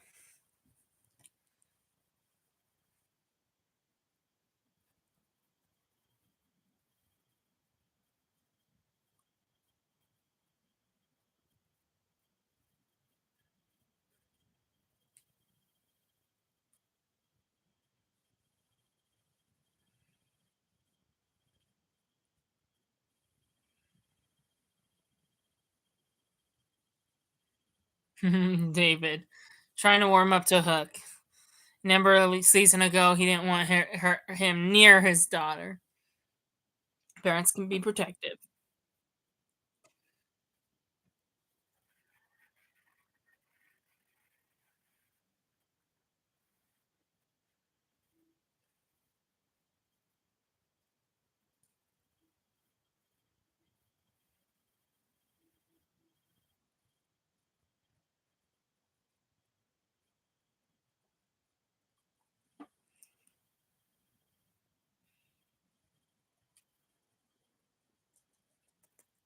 Anna. Yep. Come on, Emma, you lived in the real world. Have you not seen Frozen? I guess it came out after the events of the curse in 2011. This came out in 2013.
Bo Peep as a villain? That's I've never seen that before. Bo Peep from Toy Story is a villain. That's funny.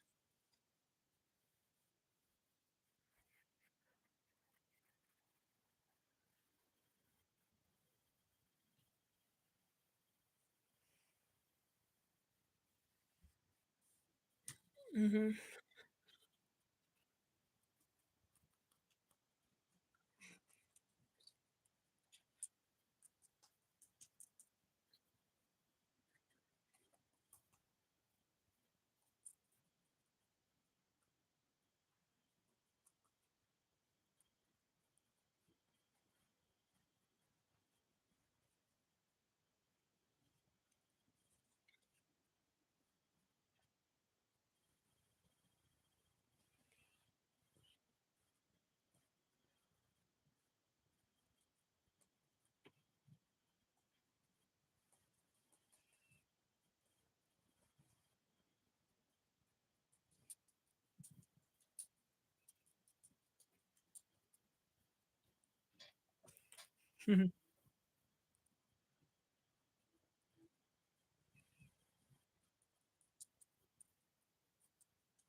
Anna's trying to hide the identity that she's a princess of Arendelle.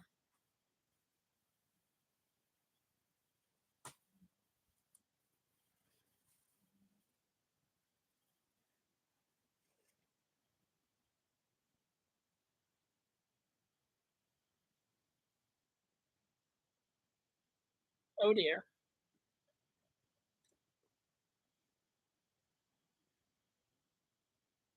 She's scared of a gun. Elsa's so scared she lets her powers uncontrol herself. Remember what happens every time when Elsa can't control her powers in the movie Frozen? She hurts people, knocking everyone out. Causes problems for the real world.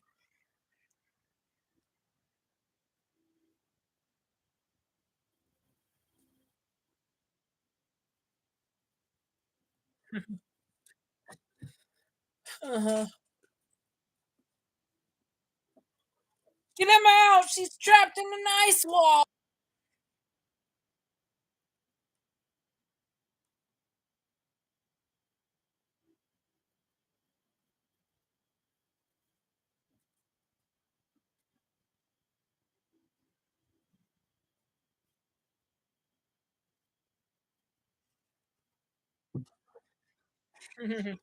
Carmen learned that from Anna. You're not going to give up a fight until he wins.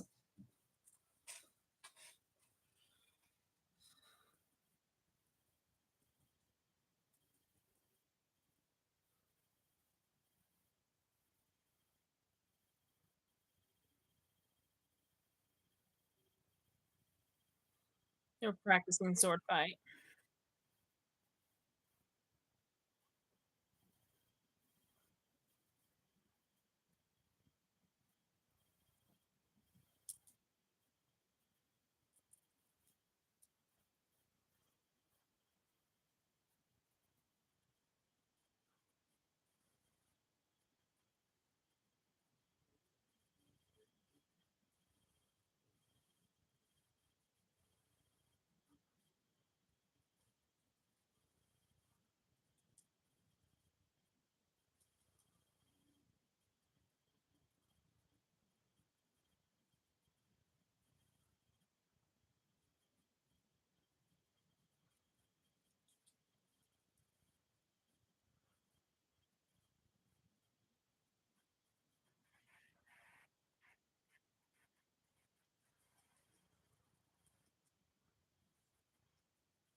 Oh.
So we just heard about Charming's father and how he died.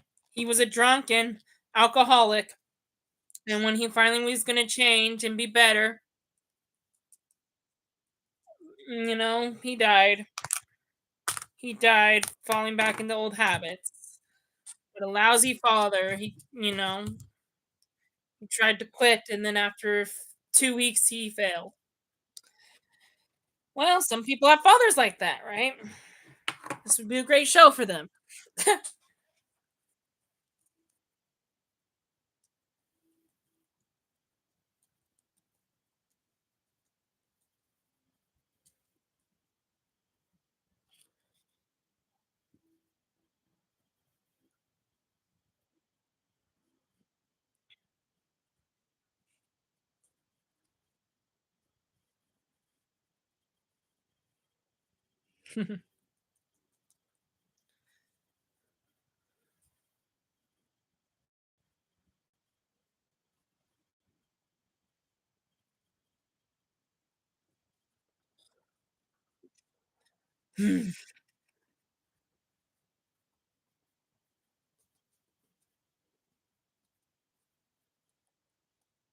Oh, a threat from Elsa saying, "Find Anna, or else I'll freeze the town and everyone in it. Storybrooke is really freezing over everybody."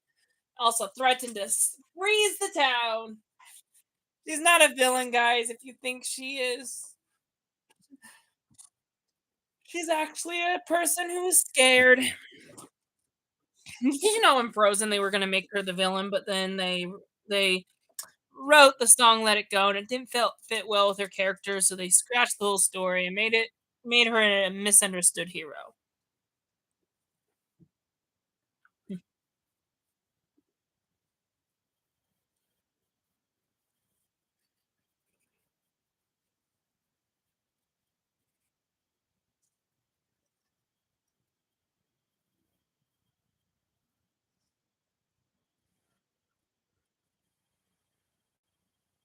Wow, Snow White really threw a temper right there in front of Granny and the dwarfs.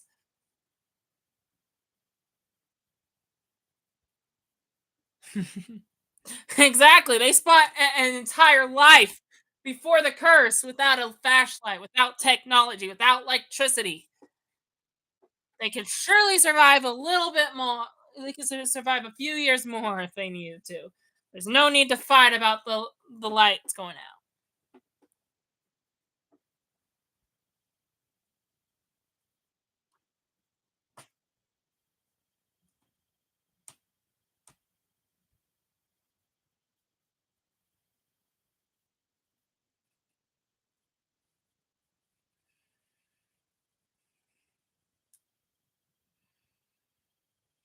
Shit.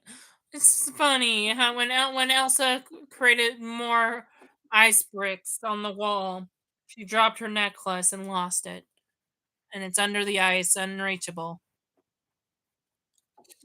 Just like Elsa, Emma can't control her magic either. This is why Frozen works perfectly in the show. Emma and Elsa can relate. If Emma stops controlling her magic, she can hurt people she loves too. The trick to controlling magic is love.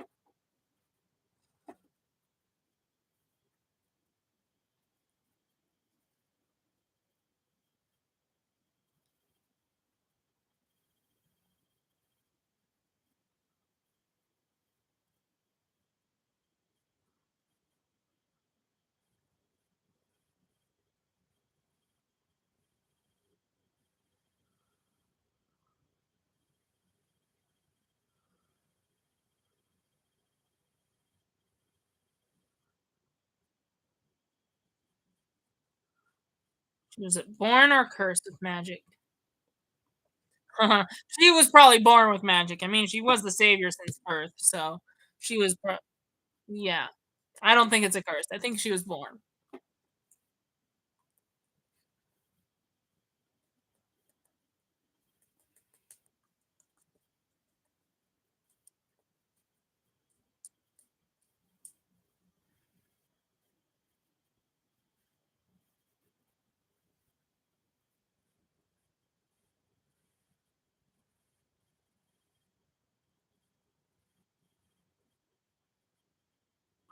Yeah. She has a special job, a special privilege of saving everyone's happy ending.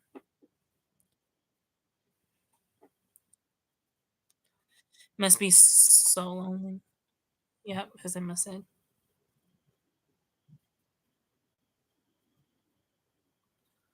Mhm. Emma's passing out 'cause she's freezing to death.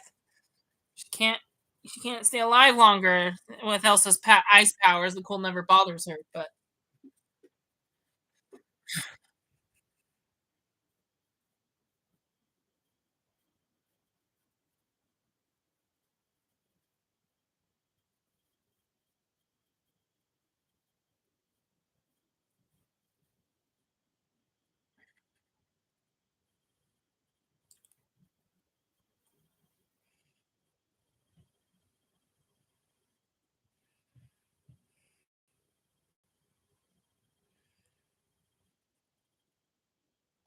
oh, it's that Joan girl he met all those years ago. Prin Prince Charming's making the connections of Anna. He knows who Anna is.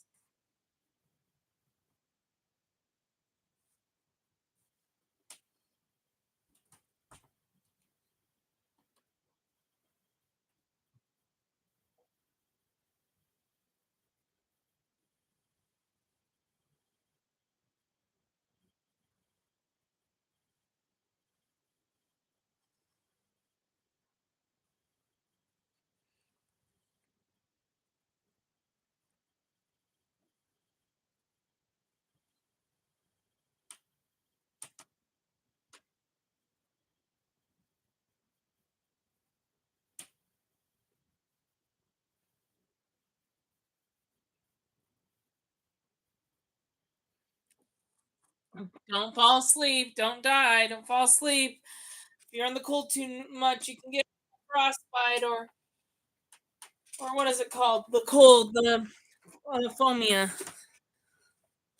And there's the Bo Peep in the real world. She's a meat person.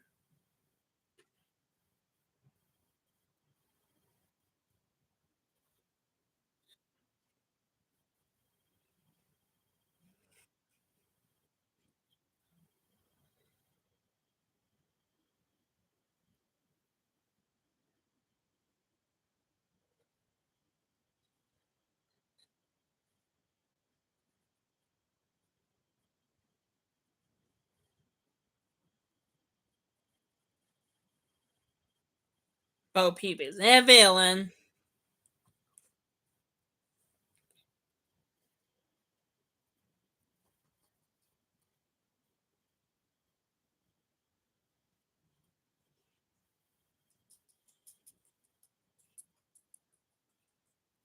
That's not the first time I heard that line. Yeah, in this world, you don't have to answer to Bo Peep. This world, you're a hero. Wicked Witch said the same thing to Regina last season. Emma's passed out. She's freezing to death. In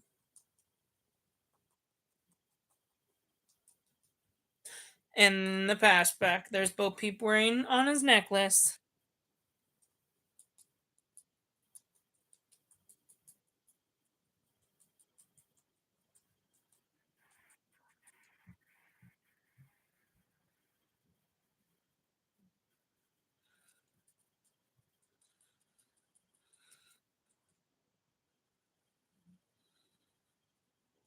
Oh, David, you got this. You become a prince later on.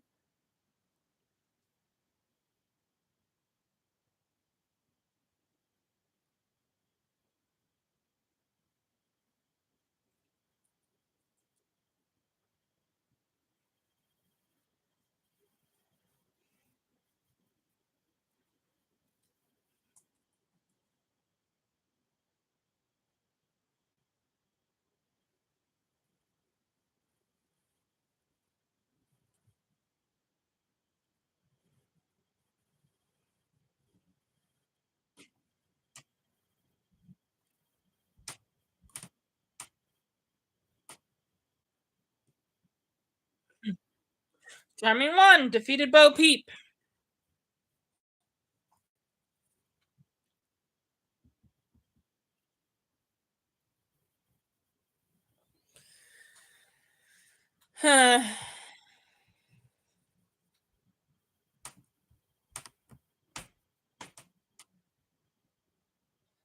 Turns out Anna's back in the Charming in his mom's barn.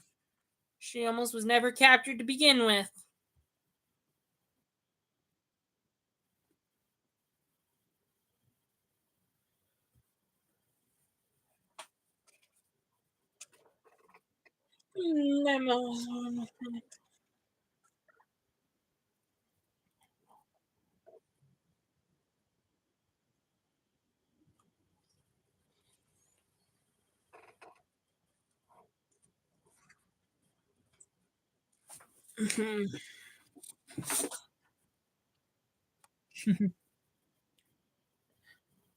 Elsa and Emma can definitely relate, because it feels very lonely when people are not there to help support you in your magic. It can feel very lonely and hard to control. Need the power of love. Looks like Anna was not captured by Bo Peep, so we still don't know what happened to her over the past 30 years. Because remember that these are the events before the curse happened, so it's been at least 30 years since Anna went to left Arendelle. More than 30 years, probably. It depends how long. Well, he wasn't a prince for that long. The events of him becoming a prince was right before we met Snow White, so it was only a few months. And they get married, and then it takes only a year to have a baby. And then we had the whole year jump in the season 3, so it's more than 30 years, but at least 30 years, you know, around there. Not 30 years exactly, 31, 32. It could be 32 years, but these flashbacks of Arendelle are at least 30 years ago. No earlier than no earlier than that. It's either 30 years or later. 30 years in a few months versus 33 years probably.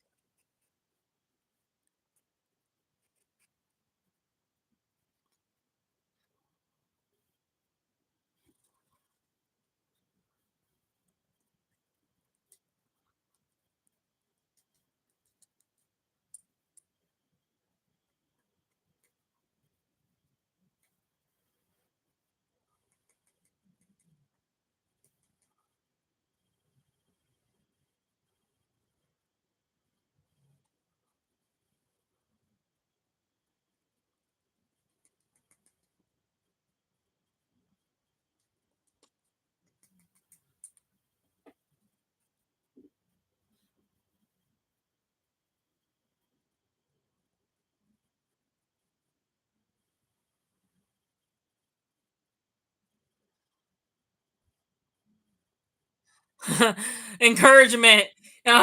Some little speech of hope from Charming to help Elsa control her magic and melt the ice. That's kind of cool.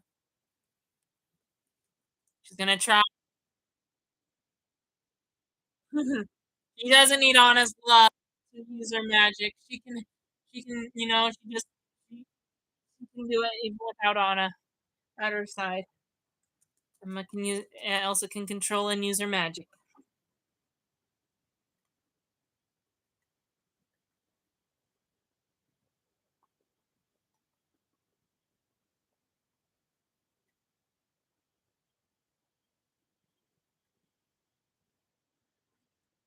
Emma's awake. She's not freezing to death anymore.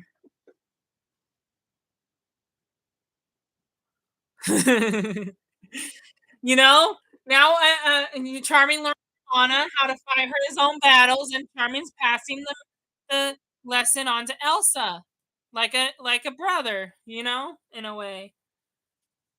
Elsa's learning the same lesson to fight her battles too, and never give up, just like David did with Anna. Charming did. You saved Emma.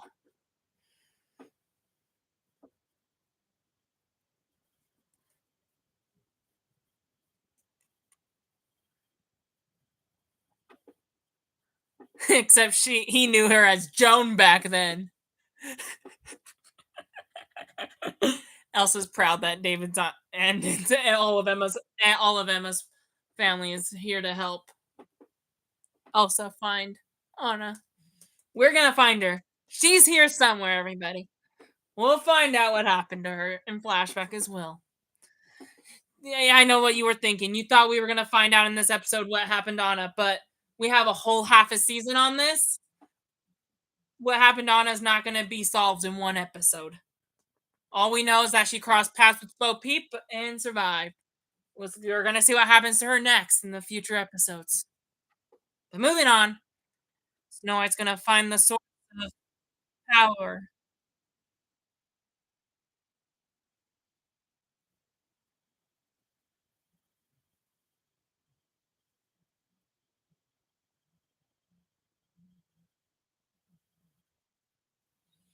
You're not really feeding your baby. You're just feeding electricity to the town.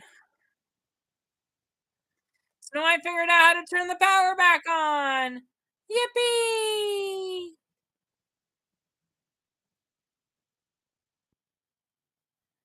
I think the baby's still hungry. Why are you crying?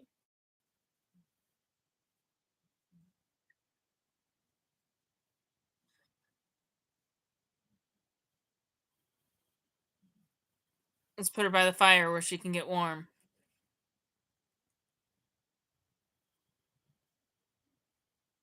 Well, they don't have a fireplace, so I guess hot. Hmm. I guess you can use a heater since you don't have a fireplace.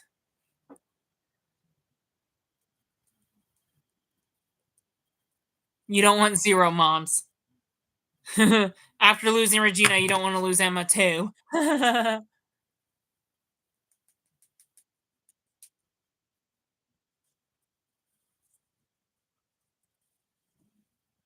Charming's not going to give up. He's going to help Elsa find her sister.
I think we know who Ruth, who is Charming's mother.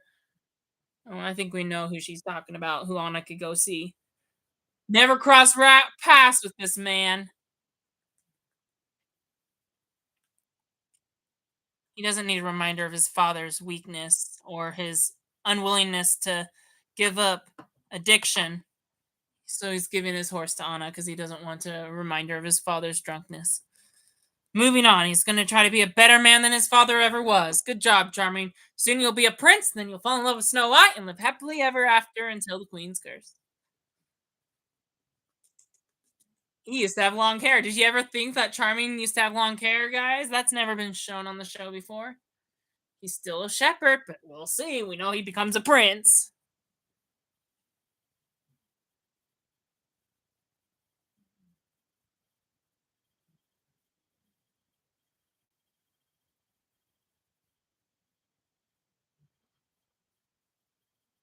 Rumpelstiltskin is what Ruth was talking about. He's going to talk to Rumple about her parents.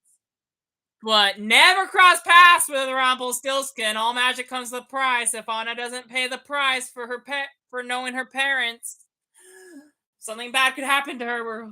So so maybe she survived Bo Peep, but will Anna survive her encounter with Rumple? We'll find out in a later episode.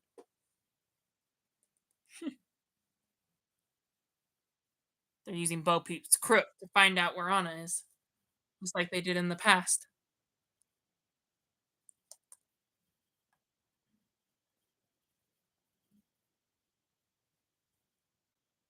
Mhm.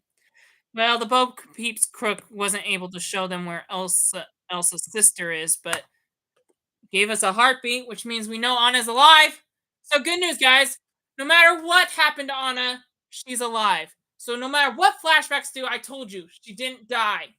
Anna doesn't die, and this family never gives up on finding one another. So they will find her. She didn't die. At least you can at least rest assured, unspoiling, that she didn't die. But I won't tell you what happened to Anna. And there are fates worse than death too. Not saying it was something like that. So anyway, still be scared on what happened to her, but can't wait for you to find out. Henry's gonna give Regina a lesson.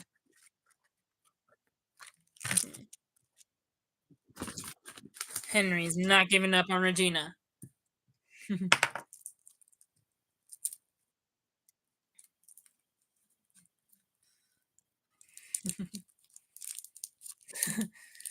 Henry loves his mom too much. He's not giving up.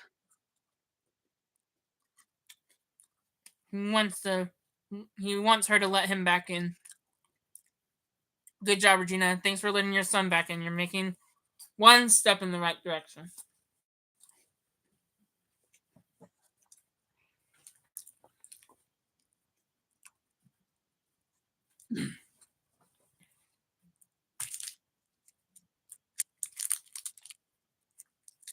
Yeah, if more people had ice powers, that would be dangerous.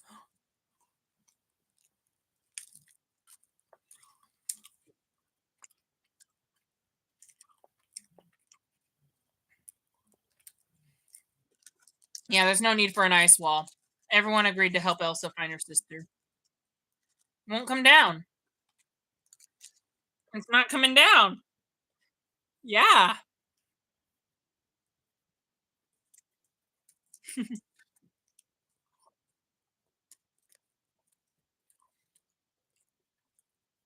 I don't know. What's keeping the wall up? Who else has ice powers? Welcome to the ice cream shop and the ice cream lady.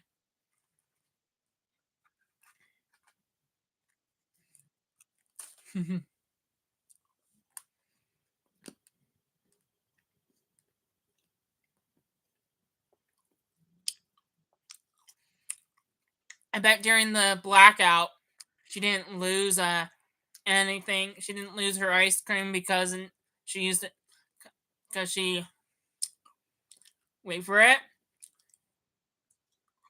She has her own ice powers.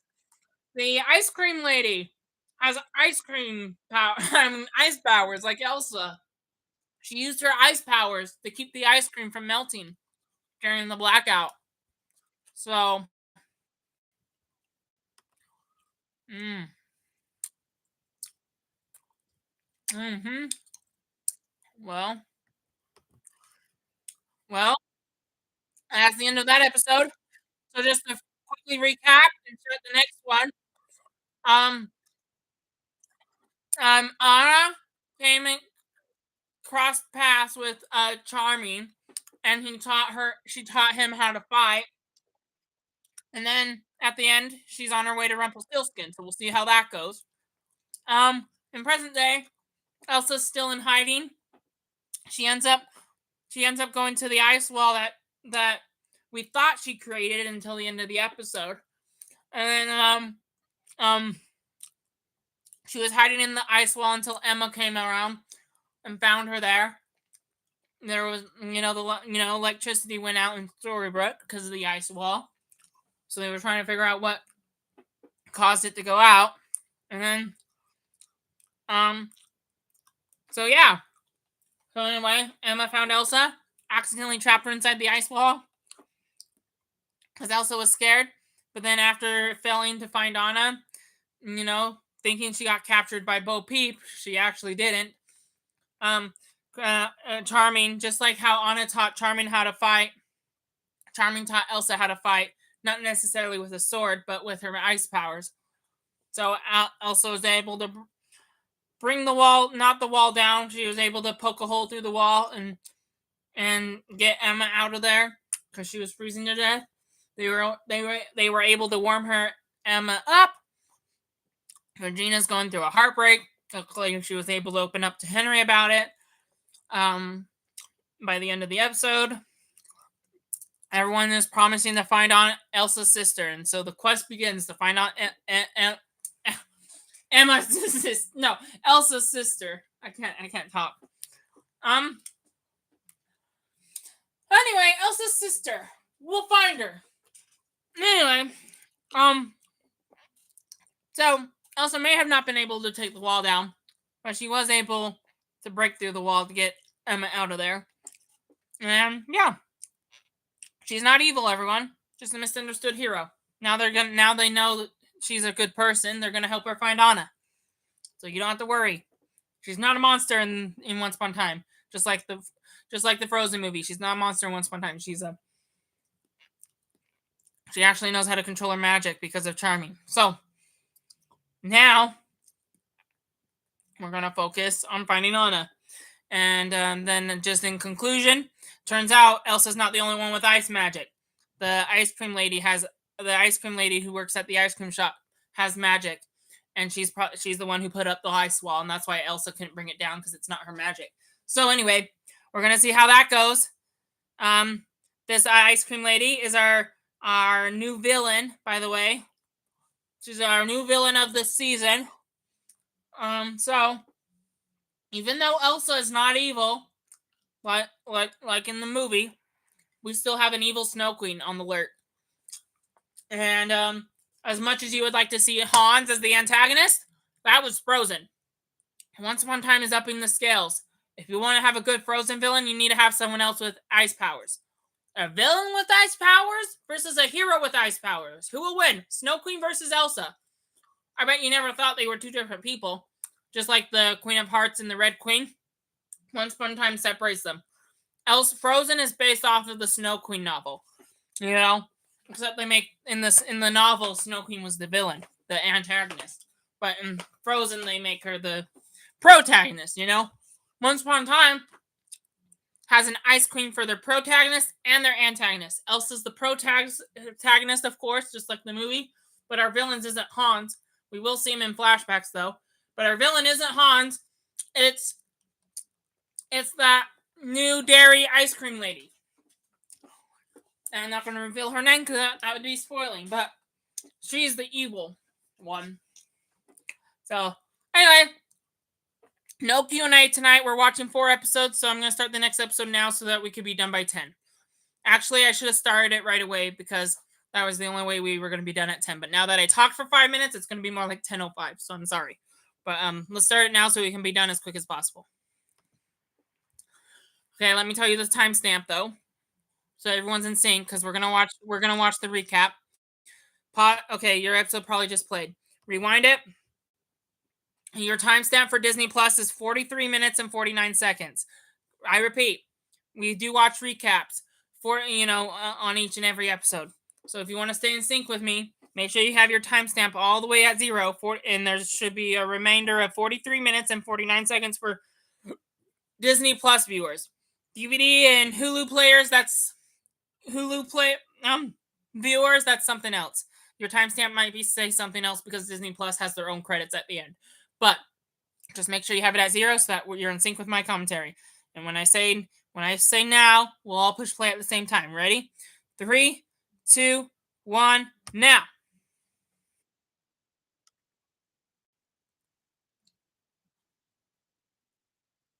This will be our last episode for the night. We normally don't do 4 episodes. Just on a rare occasion do we ever do this. There's 25 episodes, which is why we have to do 4 episodes tonight in total. But we shouldn't have to do 4 episodes after tonight, so don't worry. After tonight.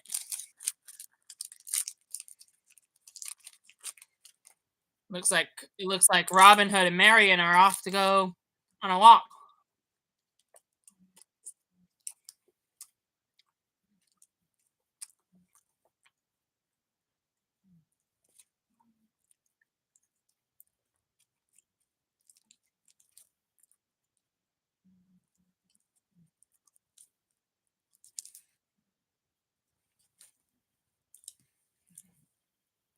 Marion's kind of jealous that Roland put up Regina. I was like, Regina let me. I'm not Regina. You don't get ice cream. Speaking of the ice cream lady, look, Elizabeth Mitchell. She plays Mrs. Claus in the Santa Claus trilogy of Disney. Disney Santa Claus trilogy, if you recognize her. She also plays in Lost.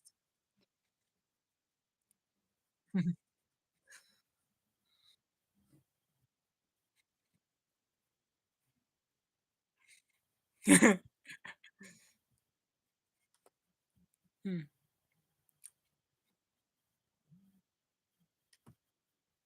With a bit of ice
cream. Rumple's pretending to be a good person when really he's hiding the fact of still being a villain and throwing his redemption arc behind under the toilet.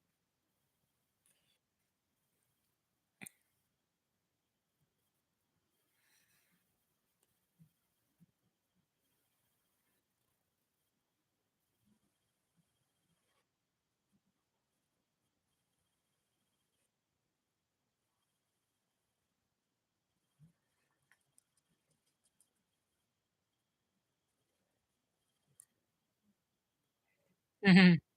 I think we all know Rumple's line because Anna did mention about going to Rumpelstiltskin's place at the end of last episode. Unfortunately, we're not going to see her encounter because we're going to focus on what else has been doing while she was gone. So, not tonight, people.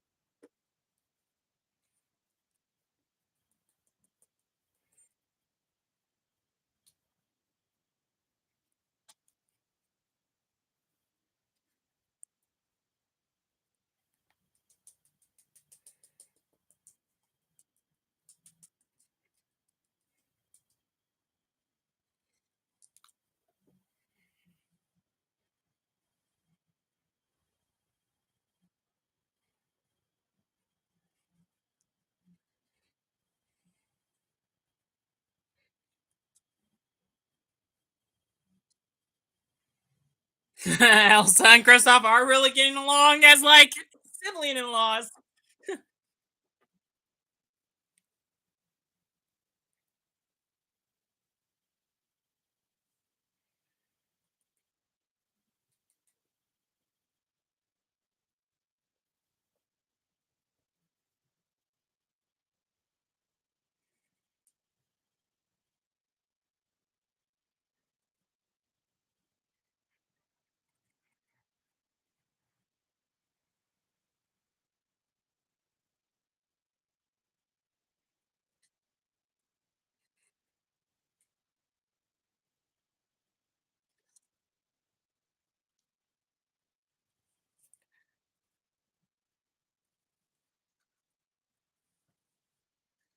Exactly. Let Elsa do her job. Don't get in the way. With Snow White being the person who cast the second curse, she's the one in charge of Storybrooke. The person who cast the curse is the one who's in charge of Storybrooke. So Snow White is in charge.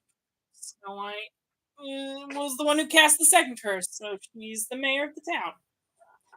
Mayor Snow. That's new for the show. We're so used to Regina.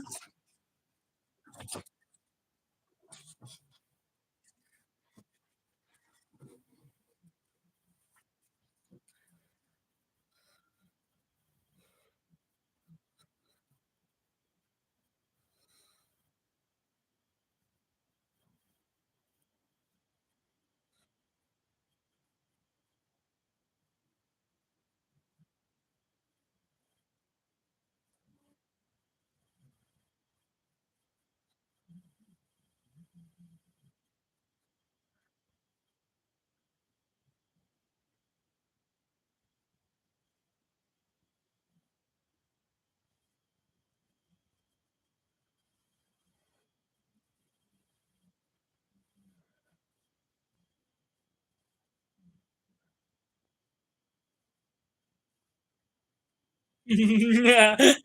Marion's trying to be on Elsa's side.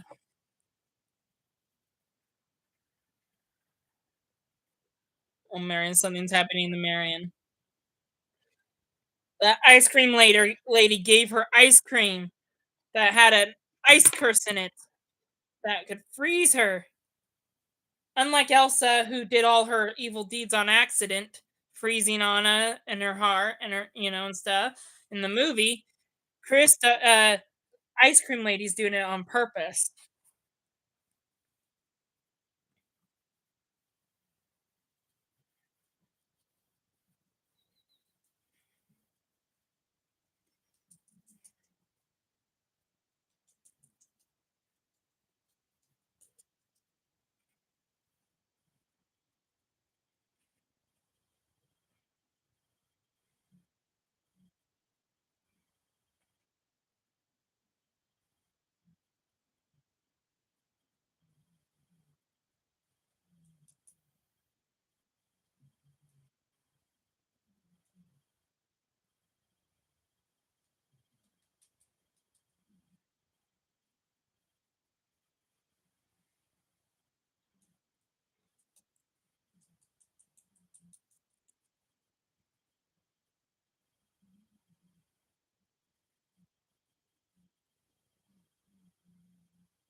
Remember when Regina was jealous that he was spending time with it? Henry was spending time with Emma. Now they're having their own mother and son bonding.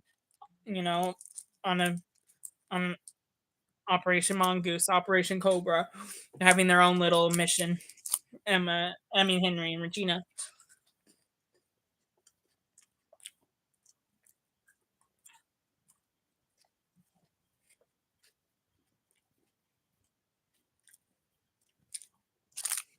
Mm-hmm.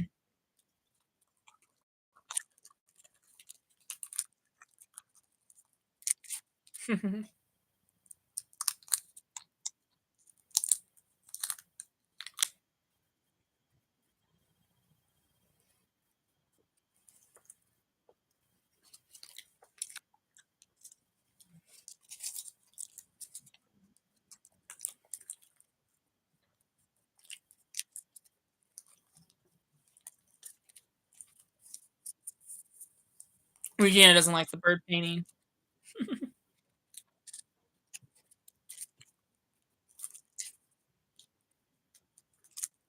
Regina defeated the beast. You should know that. It wasn't Elsa. You saw her go to the ice cream shop.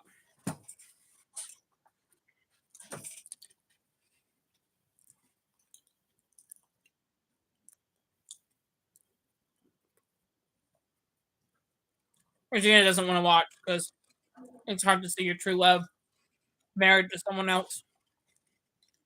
She's looking away.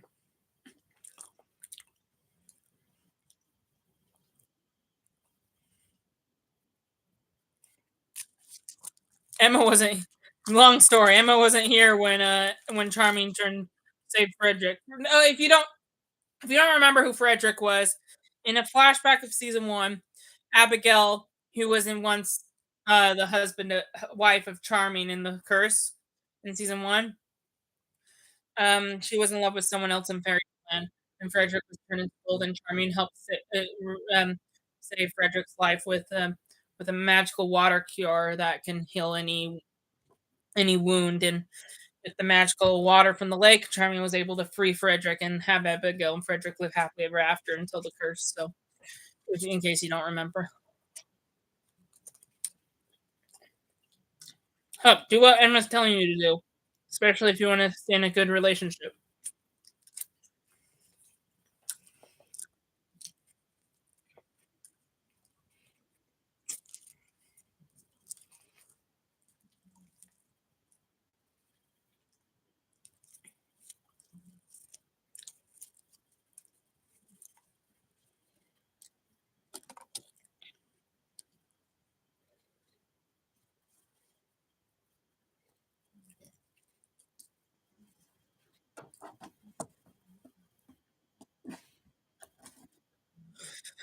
Well, finally we get to see Hans. You probably thought we weren't going to see him tonight because in the first three episodes we watched, well, really the first two, because the first one we watched was not really an episode; it was more of a thing I made.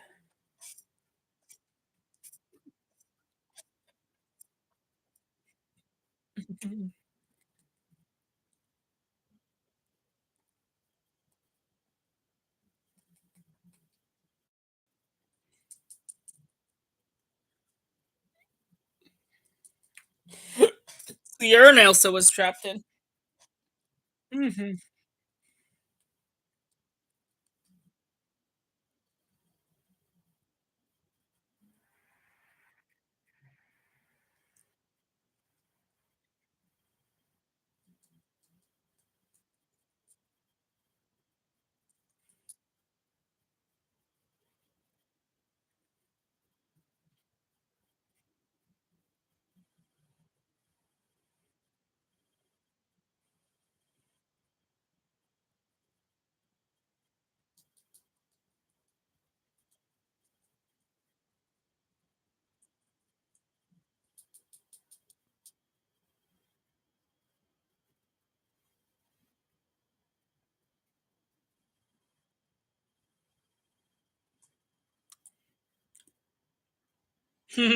Elsa and Kristoff are going to have some sibling in law bonding over an urn. We all know Elsa ends up getting trapped in there, according to the events of the present. Yeah, who else can turn people into popsicles? It's easy. The whole town is blaming Elsa for almost killing Marion. They don't know this ice cream lady also has ice powers. They're so far as to their knowledge, only Elsa has ice powers. That's the only person they know with ice powers. So it's easy to put her on trial and blame her. But we all know she's not a villain. Some of the main characters of the show know that, so at least they can protect her.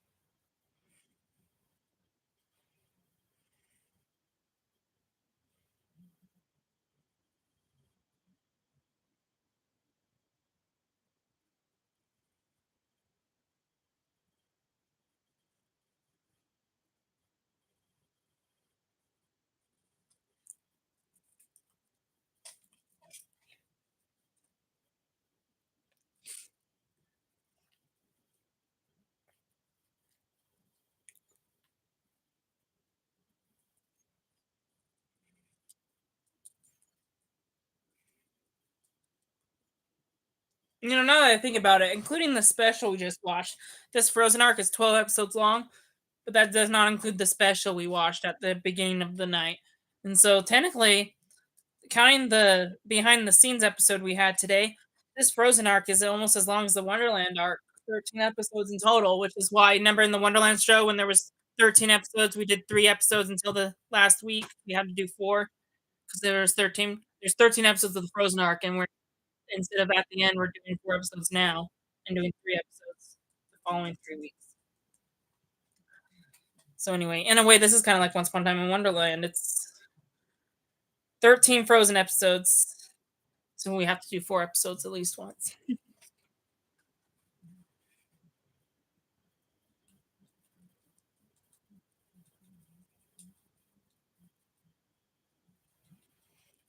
It's kinda funny. Emma is the sheriff, and she's bringing her parents along on a cop hunt. It's funny.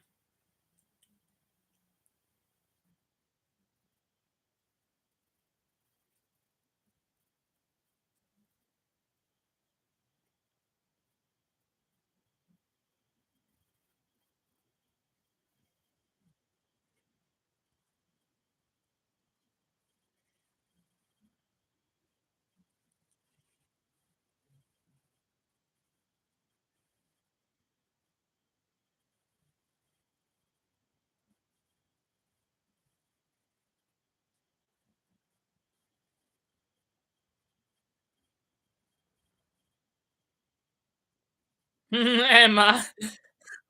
That's Will Scarlet! Remember Will Scarlet from the Wonderland show?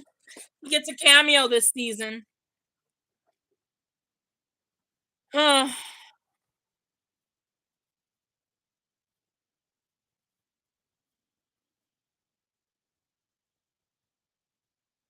Will Scarlet, the thief. Now, here's what doesn't make sense. The writer said Wonderland takes place during the events of season 2, and it aired during season 3. So it doesn't make sense that he's here right now. It makes sense that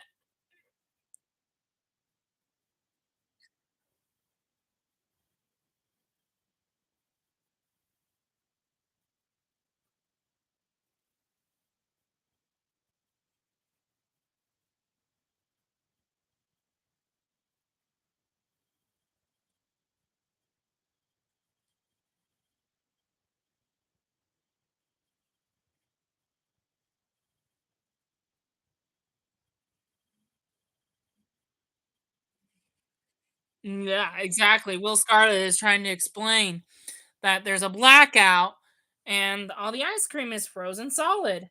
How does that happen unless you have ice powers? Elsa's not the ice cream lady. She just barely got here from the past.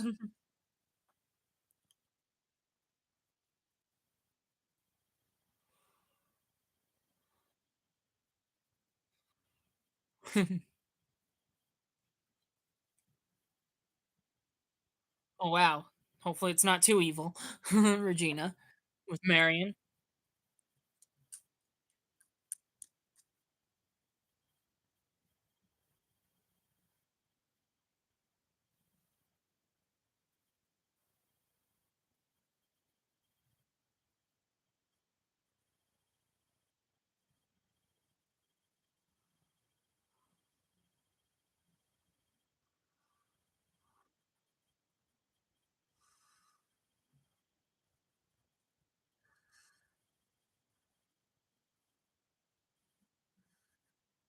Hook's known. Hook knows Rumple.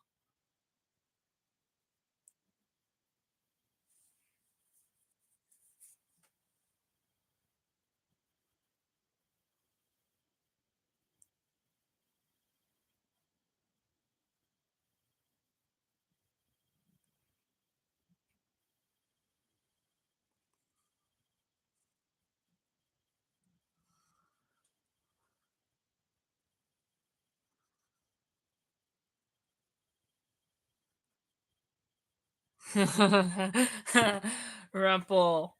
Stop going back to your old ways.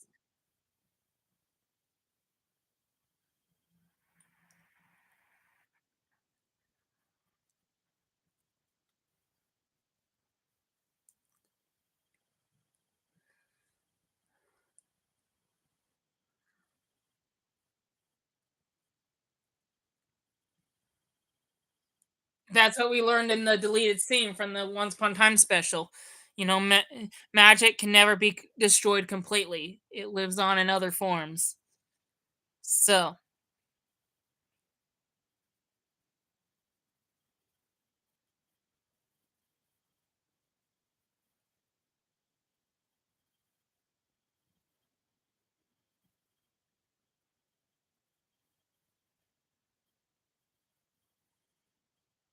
it should go to its owner. Yep, it's a magic just like Elsa's, but not exactly the same. It's a little bit different. And as you can see, even if it was the same, the magic's gone away from Elsa, so we know it's not Elsa's magic. Snow White can't handle holding a baby and a stroller at the same time.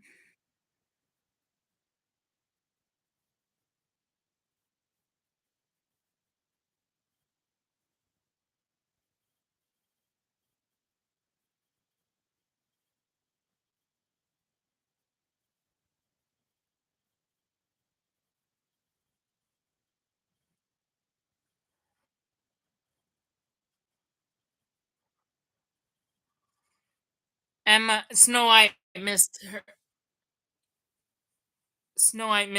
Emma growing up.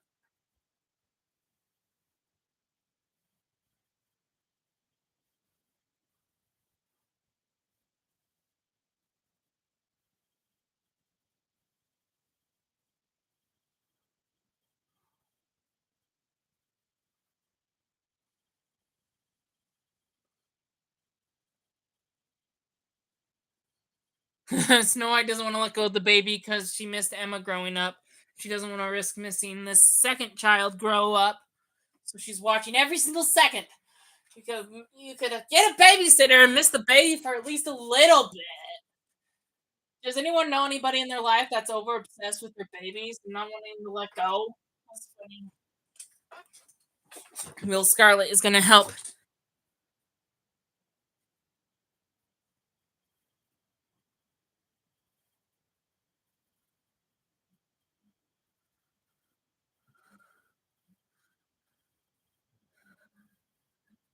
Yeah, Emma used to break into shops before she was on the side of the law.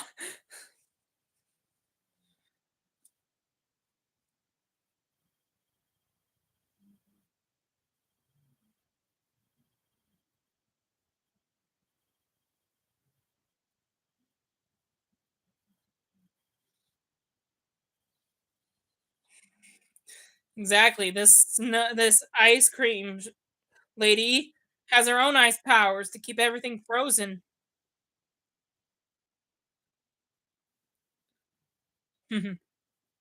Nope. He just escaped. You don't need to owe Will an apology.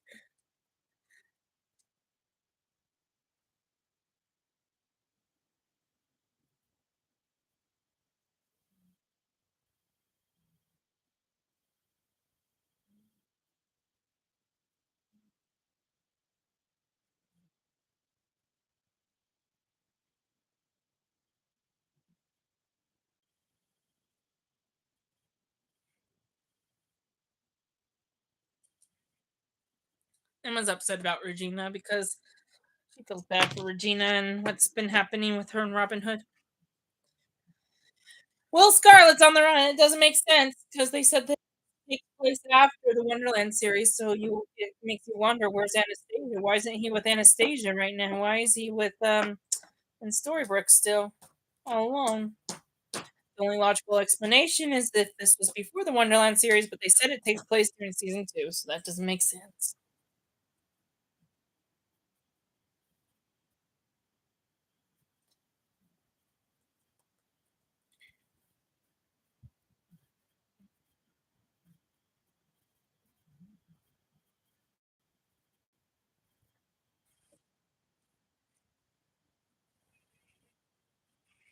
You both have magic. Emma and Elsa have magic that they can't control sometimes. And the Ice Queen.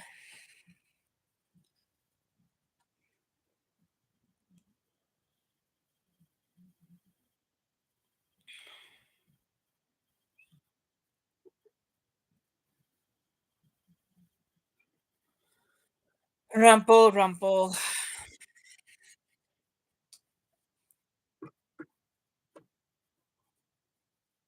Who knows how long he'll be able to keep his secrets before his relationship falls apart with Belle. But anyway, in the flashback, it looks like Elsa and Kristoff found the urn that eventually traps Elsa. We covered a lot tonight, everybody.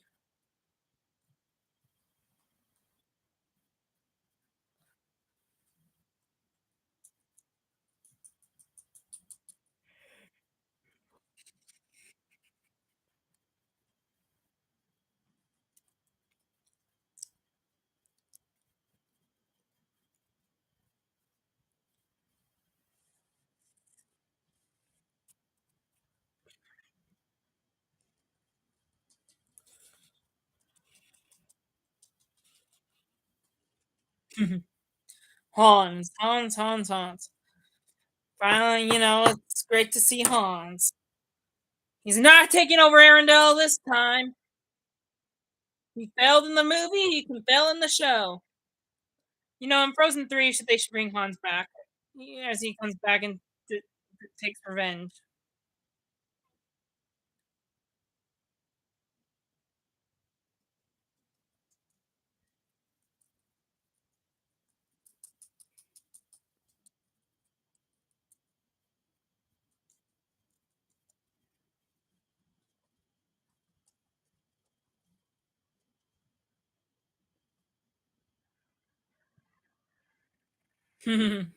Hans, he has the upper hand. Elsa, what are you going to do? Hopefully, you don't get trapped in the urn by Hans. Of course, that's not what happens. As half seasons go, it's a story that doesn't get resolved till the later in the half. So it's not as simple as Hans trapping Elsa and something bad happens to Anna and Rumple.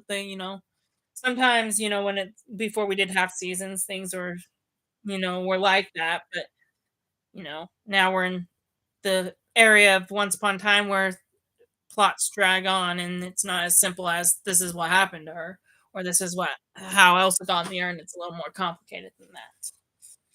So I don't think Hans was going to trap Elsa in there.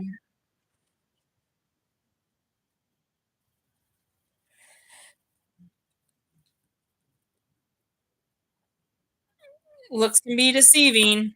Just because she doesn't look evil doesn't mean she isn't. Snow Queen, not Elsa, the other Snow Queen, could be evil. The ice cream lady.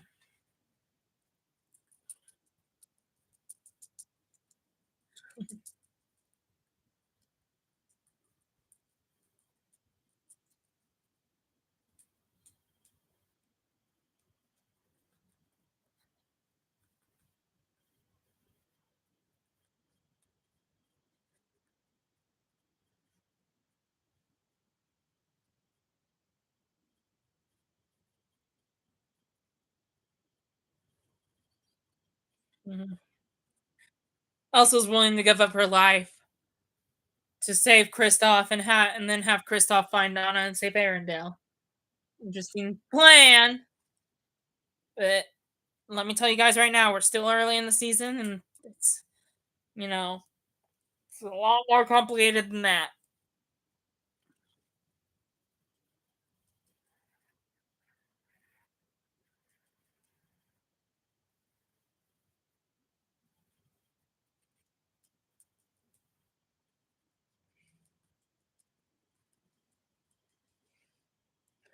Hans, how evil of him.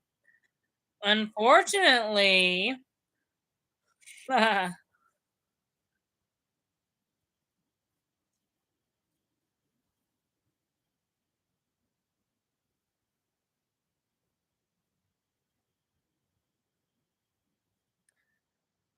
mean that's not capturing Elsa. Look at the white hue; it's moving to the side.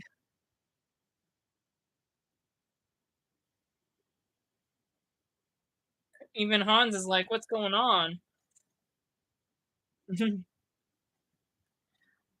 It's the ice cream lady from the past. Wow, we never seen her in a nice dress. Yeah, as Kristoff said, Hans didn't check. Yeah, who? Yeah, we're still trying to figure out who she is in the present. Ice cream lady. She just froze Hans. But as Kristoff said, did anyone check to see if the urn was empty? That's Kristoff. That's Hans' mistake. He should have checked to see if it was empty before he gained the upper hand, because that's how he lost it, was because he didn't know it was full. So instead of chopping Elsa, he just freed Ingrid and paid the consequences. That was probably a mistake.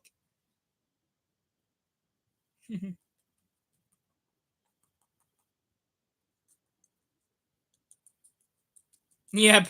He's not one. He's a friend. He's not Hans's. He's not he's not he's not Hans's followers. If Elsa wasn't there, Ingrid would have froze him too. Ingrid and Elsa have met in the past, obviously. I mean, Ice Cream Lady and Elsa. I just revealed their name. Sorry for the spoilers.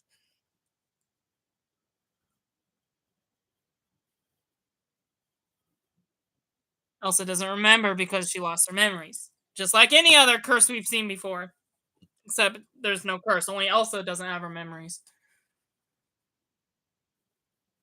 Rock trolls did not pull the memories you did, Ingrid.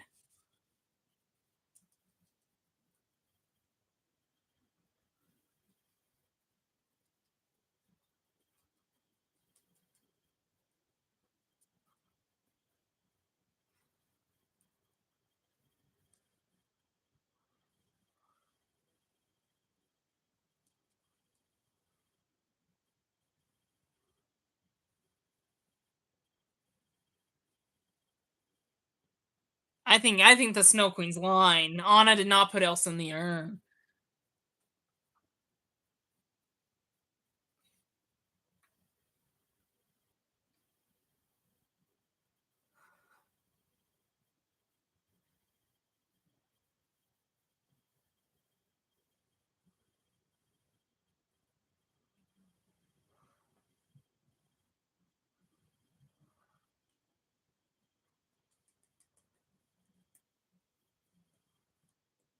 Family and friends do not turn on you. You're doing it to yourself. You're just tricking. You're just trying to manipulate Elsa.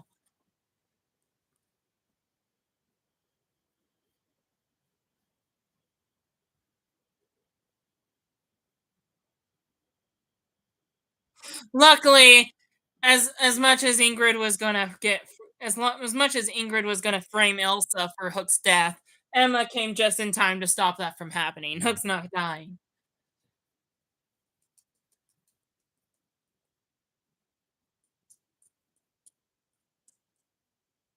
Ingrid knows Emma. It sounds like Snow Queen knows Emma. That means they have a past too. We're gonna know about that eventually as well. We need to know how Emma knows her. We need to know what happened between her and Elsa, and we need to know what happened to Anna. There's so many questions for the Frozen arc. At least Emma was able to save Charming and Hook. Yep. Well, Emma versus the Snow Queen. Who won? Obviously Emma. She's more powerful than Ingrid. Snow Queen.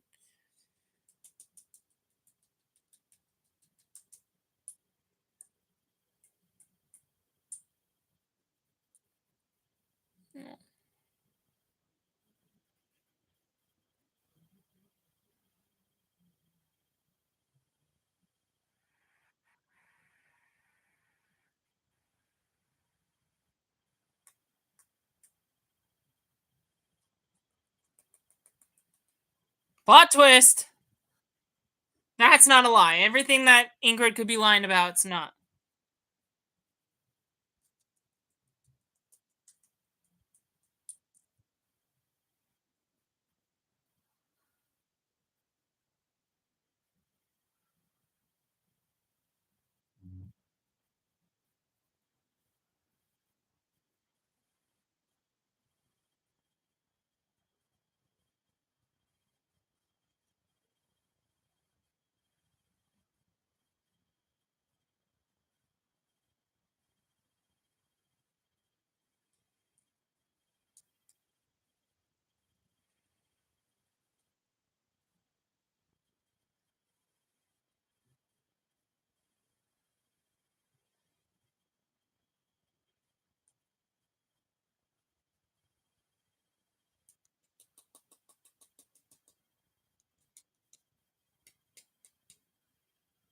Well, I don't know about you. You're so manipulative and evil. I don't know if I trust you. Some family members are not to be trusted.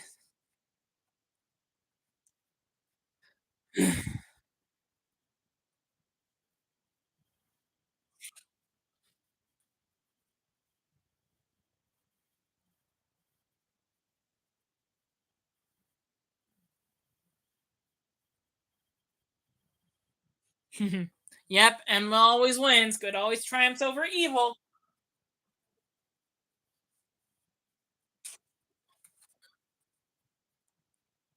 Yeah, you should have listened to Emma and took Elsa to the sheriff's station. That's not a great way to keep a relationship going. So, plot twist: Ingrid is Elsa and Anna's aunt. So, Elsa and Anna weren't the only sisters with one being ice powers. We had another similar situation with their parents.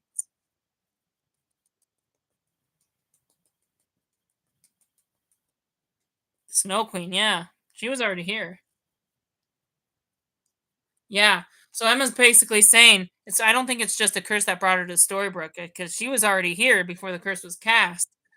And Elsa came here because Emma was time traveling and accidentally brought her here. But Ingrid, I mean Snow Queen, was already here. So I mean, who knows how she got here? We'll have to find that out.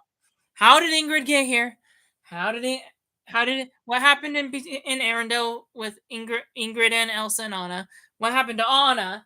And finally, how does Ingrid know Emma? There's so many questions that will be answered this season, guys. So stay tuned for more Frozen next week after we finish this episode. R- Robin and Regina are talking about Marion and stuff.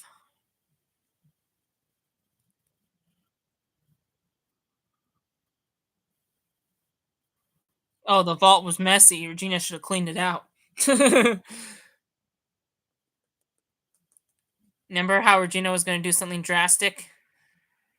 I was like, hopefully it's not too evil. Yeah. Regina is willing to accept Robin Hood to go back to Marion and move on. They came to some sort of agreement on that, which is good. Nice step for nice next step for Regina. Considered last time she had a hard time moving on from Daniel and she turned evil because of it.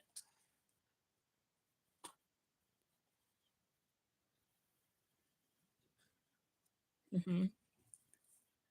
So the drastic thing Regina did was pull Marion's heart out to keep her heart from freezing.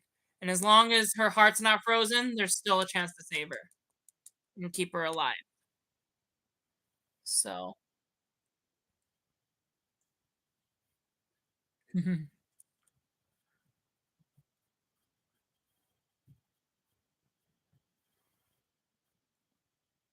sorry, I'm chewing on uh, lipstick, chapstick. Neil, Graham, even Wash, the Wizard of Oz. Everyone Emma's been with, everyone Emma's been with is dead.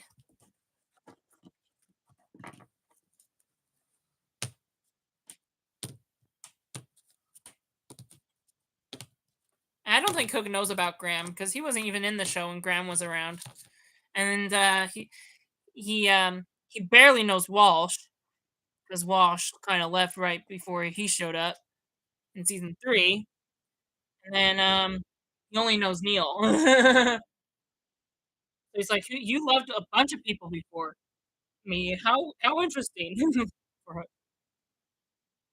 If one thing Hook is good at, and he said this before, is that he's a survivor, especially in the show. He actually is a survivor. He's one of the lovers that won't die on Emma, unlike Neil, Graham, a bunch of other people. So root for Captain Swan, everyone. You won't be disappointed.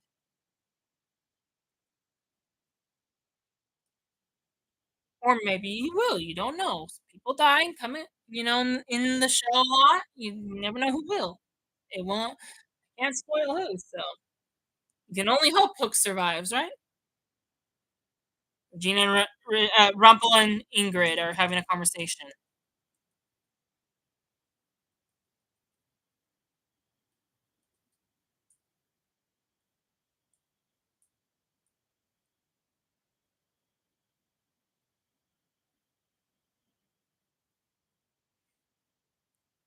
Ooh, Rumpel and like I said,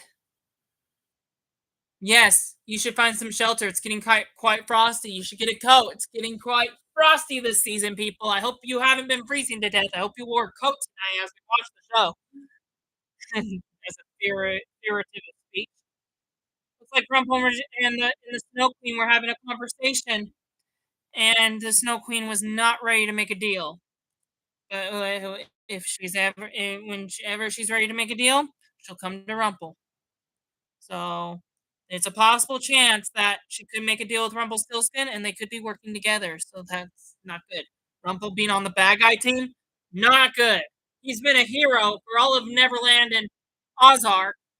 He's so I bet you'd be so disappointed if he joined the villain team after all that hero-ness. And that's the end of the episode. That wraps up tonight. 10:05, 5 minutes overtime. No Q&A, guys, so that will be it. But before I end this live stream, I just got a message, I think. Before I end this live stream, let me just see really quick. Okay. Before I end this live stream, let me just recap. So instead of finding out what happened between Rumpel and Anna, we got to see what Elsa was doing while Anna was gone, with David, right?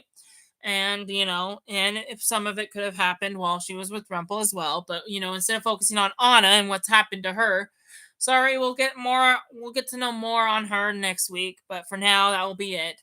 We'll still need to find out what happened to Anna. I'm sorry, but in the meantime, we had a flashback of Elsa and what she's been doing. She wasn't just sitting cooped up all in the castle while Anna was gone for 2 weeks. She had queen responsibilities, and among them, Hans was about to make a revenge attack.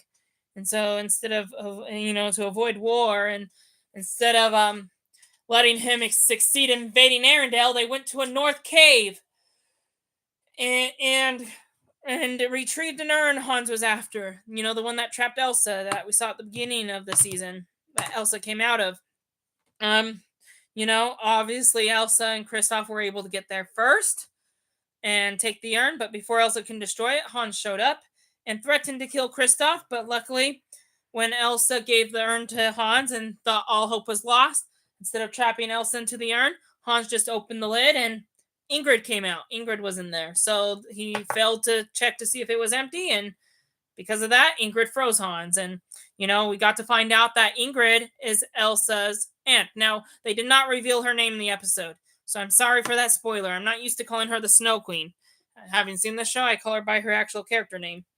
They probably mentioned it as I was talking, but I know her name wasn't mentioned when I first mentioned her name, so I'm very sorry. But yeah, her name's Ingrid. She's also known as the Snow Queen, just like how the evil queen's name is Regina, and we call her Regina, not the evil queen. But anyway, just like the evil queen, she's the Snow Queen, and her real name is Ingrid. She's an evil Snow Queen, Ingrid. But anyway, we don't know her motives yet. She just barely got introduced into the show, and the season again is just only got started. So we'll learn more about her evil plans later on. But for now, all we know is that she's evil, and she almost tried to frame Elsa in the present by almost killing Hook. Luckily, Emma was able to show up before she got framed and know that it was Ingrid who was trying to kill Hook. Luckily, Hook didn't get killed. Emma saved her life. Emma had an encounter with the Snow Queen, and obviously Emma won with her magic. Ingrid escaped, though, and now they have to find the Snow Queen and stop her. But luckily for Hook and Elsa, they did, leading up to Emma fighting the Snow Queen, and we also met Will Scarlet from the Wonderland series, who's just walking around in Storybrooke stealing things, and who, we're probably wondering where Anastasia is and why isn't he in Wonderland with her. Good question. As much as you might want to correct me and say this is before the events of the Wonderland series, it's not, according to the writers. So it just doesn't make sense. Obviously, I think they messed up because they probably changed their minds or something. I don't know. But anyway, they found out that the ice cream shop, the cooler systems were not on, and the only thing keeping everything frozen is ice powers. And obviously, Elsa doesn't work there, so they obviously found out it's the Ice Queen. It's the ice cream lady. So after sending Hook and Elsa to go into the woods and find her, they found her. Emma defeated her, but she still got away. So we're gonna find out more of what happens next on that. She encounters Rumple later on, and they have some secret relationship. And Ingrid's not ready to make a deal yet, but whenever she is, she'll make a deal with Rumpelstiltskin. But all magic comes with a price, so I hope she's very careful on what she wants from Rumple, because anything she wants could cost her everything that she's planning to do if she doesn't pay the price. So anyway, Rumple and the Snow Queen seem to be our villains for the season. It's kind of sad that Rumple threw away his redemption arc. It'll be sad when Belle finds out. But anyway, yes, but Ingrid is Elsa and Anna's aunt, and that's pretty much all we know. She also knows Emma. So how did she meet Emma before? We will find more on that as we go through the rest of the season. So until then, have a great night. See you next week. That's it for now. I even talked for another 5 minutes, recapping that whole episode for us. So anyway, we're 10 minutes over time. I'm so sorry, but we're going to end it now. Again, no Q&A. At least I didn't waste a whole 15 minutes like I do with 3 episodes, right? Since we did 4 episodes tonight, we're just going to end the live stream now. God be with you till we meet again. Next week, more Frozen. So get your coat on if you forgot it today. And next week, I expect you to wear a coat. Obviously, I can't see you because I'm the one going live, but still, wear a coat. All right. Anyway, gonna end the Facebook live stream first and then YouTube. Have a great week. See you next week. Bye.